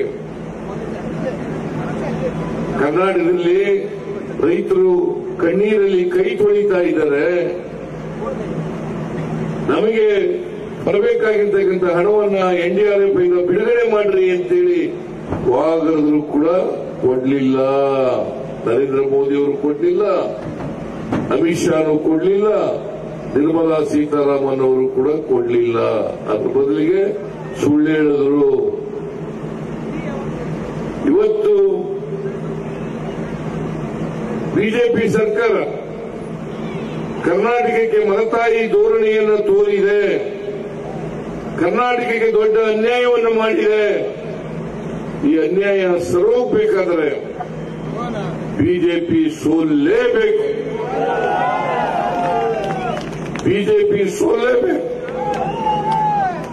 ಅದಕ್ಕೋಸ್ಕರ ಕಾಂಗ್ರೆಸ್ ಅನ್ನ ಗೆಲ್ಲಿಸಿ ಅಂತಕ್ಕಂಥ ಮಾತುಗಳನ್ನು ತಮಗೆ ಹೇಳಲಿಕ್ಕೆ ಬಯಸ್ತಾ ಇದ್ದಾರೆ. ಕಳೆದ ವೆಂಕಟರಮಣಯ್ಯ MLA ಆಗಿರುವಾಗ ಬಳ್ಳಾರಿ ಅಭಿವೃದ್ಧಿ ಅಲ್ಲ, ದೊಡ್ಡಬಳ್ಳಾಪುರದ ಅಭಿವೃದ್ಧಿಗೆ 2,000 ಕೋಟಿ ರೂಪಾಯಿಗಳನ್ನ ವಿಶೇಷ ಏನಪ್ಪ 32,000 ಮನೆಗಳನ್ನ ಬಡವರಿಗೆ ಕಟ್ಕೊಡ್ಲಿಕ್ಕೆ ಮಾಡಿದವು. ಬಿಜೆಪಿಯವರ ಕಾಲದಲ್ಲಿ ಒಂದೇ ಒಂದು ಮನೆ, ಹೊಸ ಮನೆಯನ್ನ ಕಟ್ಟಲಿಕ್ಕೆ ಅನುಮತಿಯನ್ನ ಕೊಡಲಿಲ್ಲ. ಬಡವರ ಬಗ್ಗೆ ಏನೂ ಕಾರ್ಯಕ್ರಮ ಮಾಡಲಿಲ್ಲ. ಕುಮಾರಸ್ವಾಮಿ ಅವರು ಹೇಳ್ತಾರೆ, ಈ ಗ್ಯಾರಂಟಿಗಳಿಂದ ಹಳ್ಳಿಗಾಡಿನ ಹೆಣ್ಮಕ್ಳು ದಾರಿ ತಪ್ಪಿಟ್ಟಿದ್ದಾರೆ.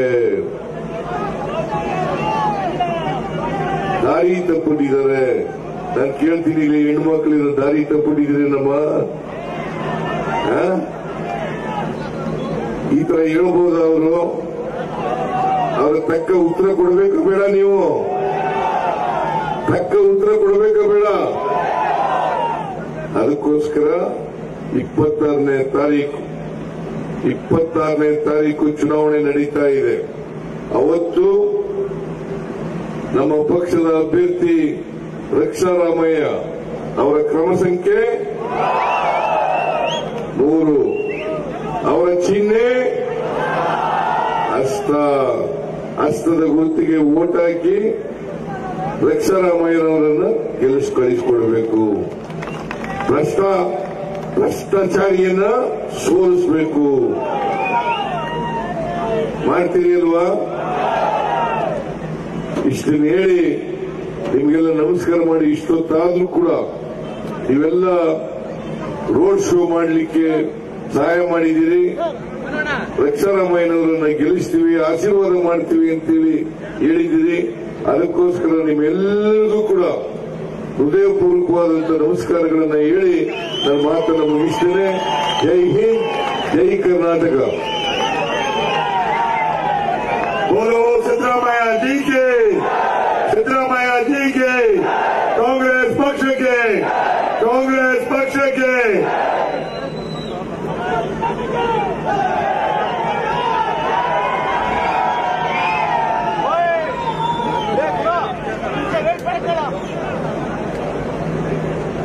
ಇರೋಣ ಒಂದು 2 ನಿಮಿಷ.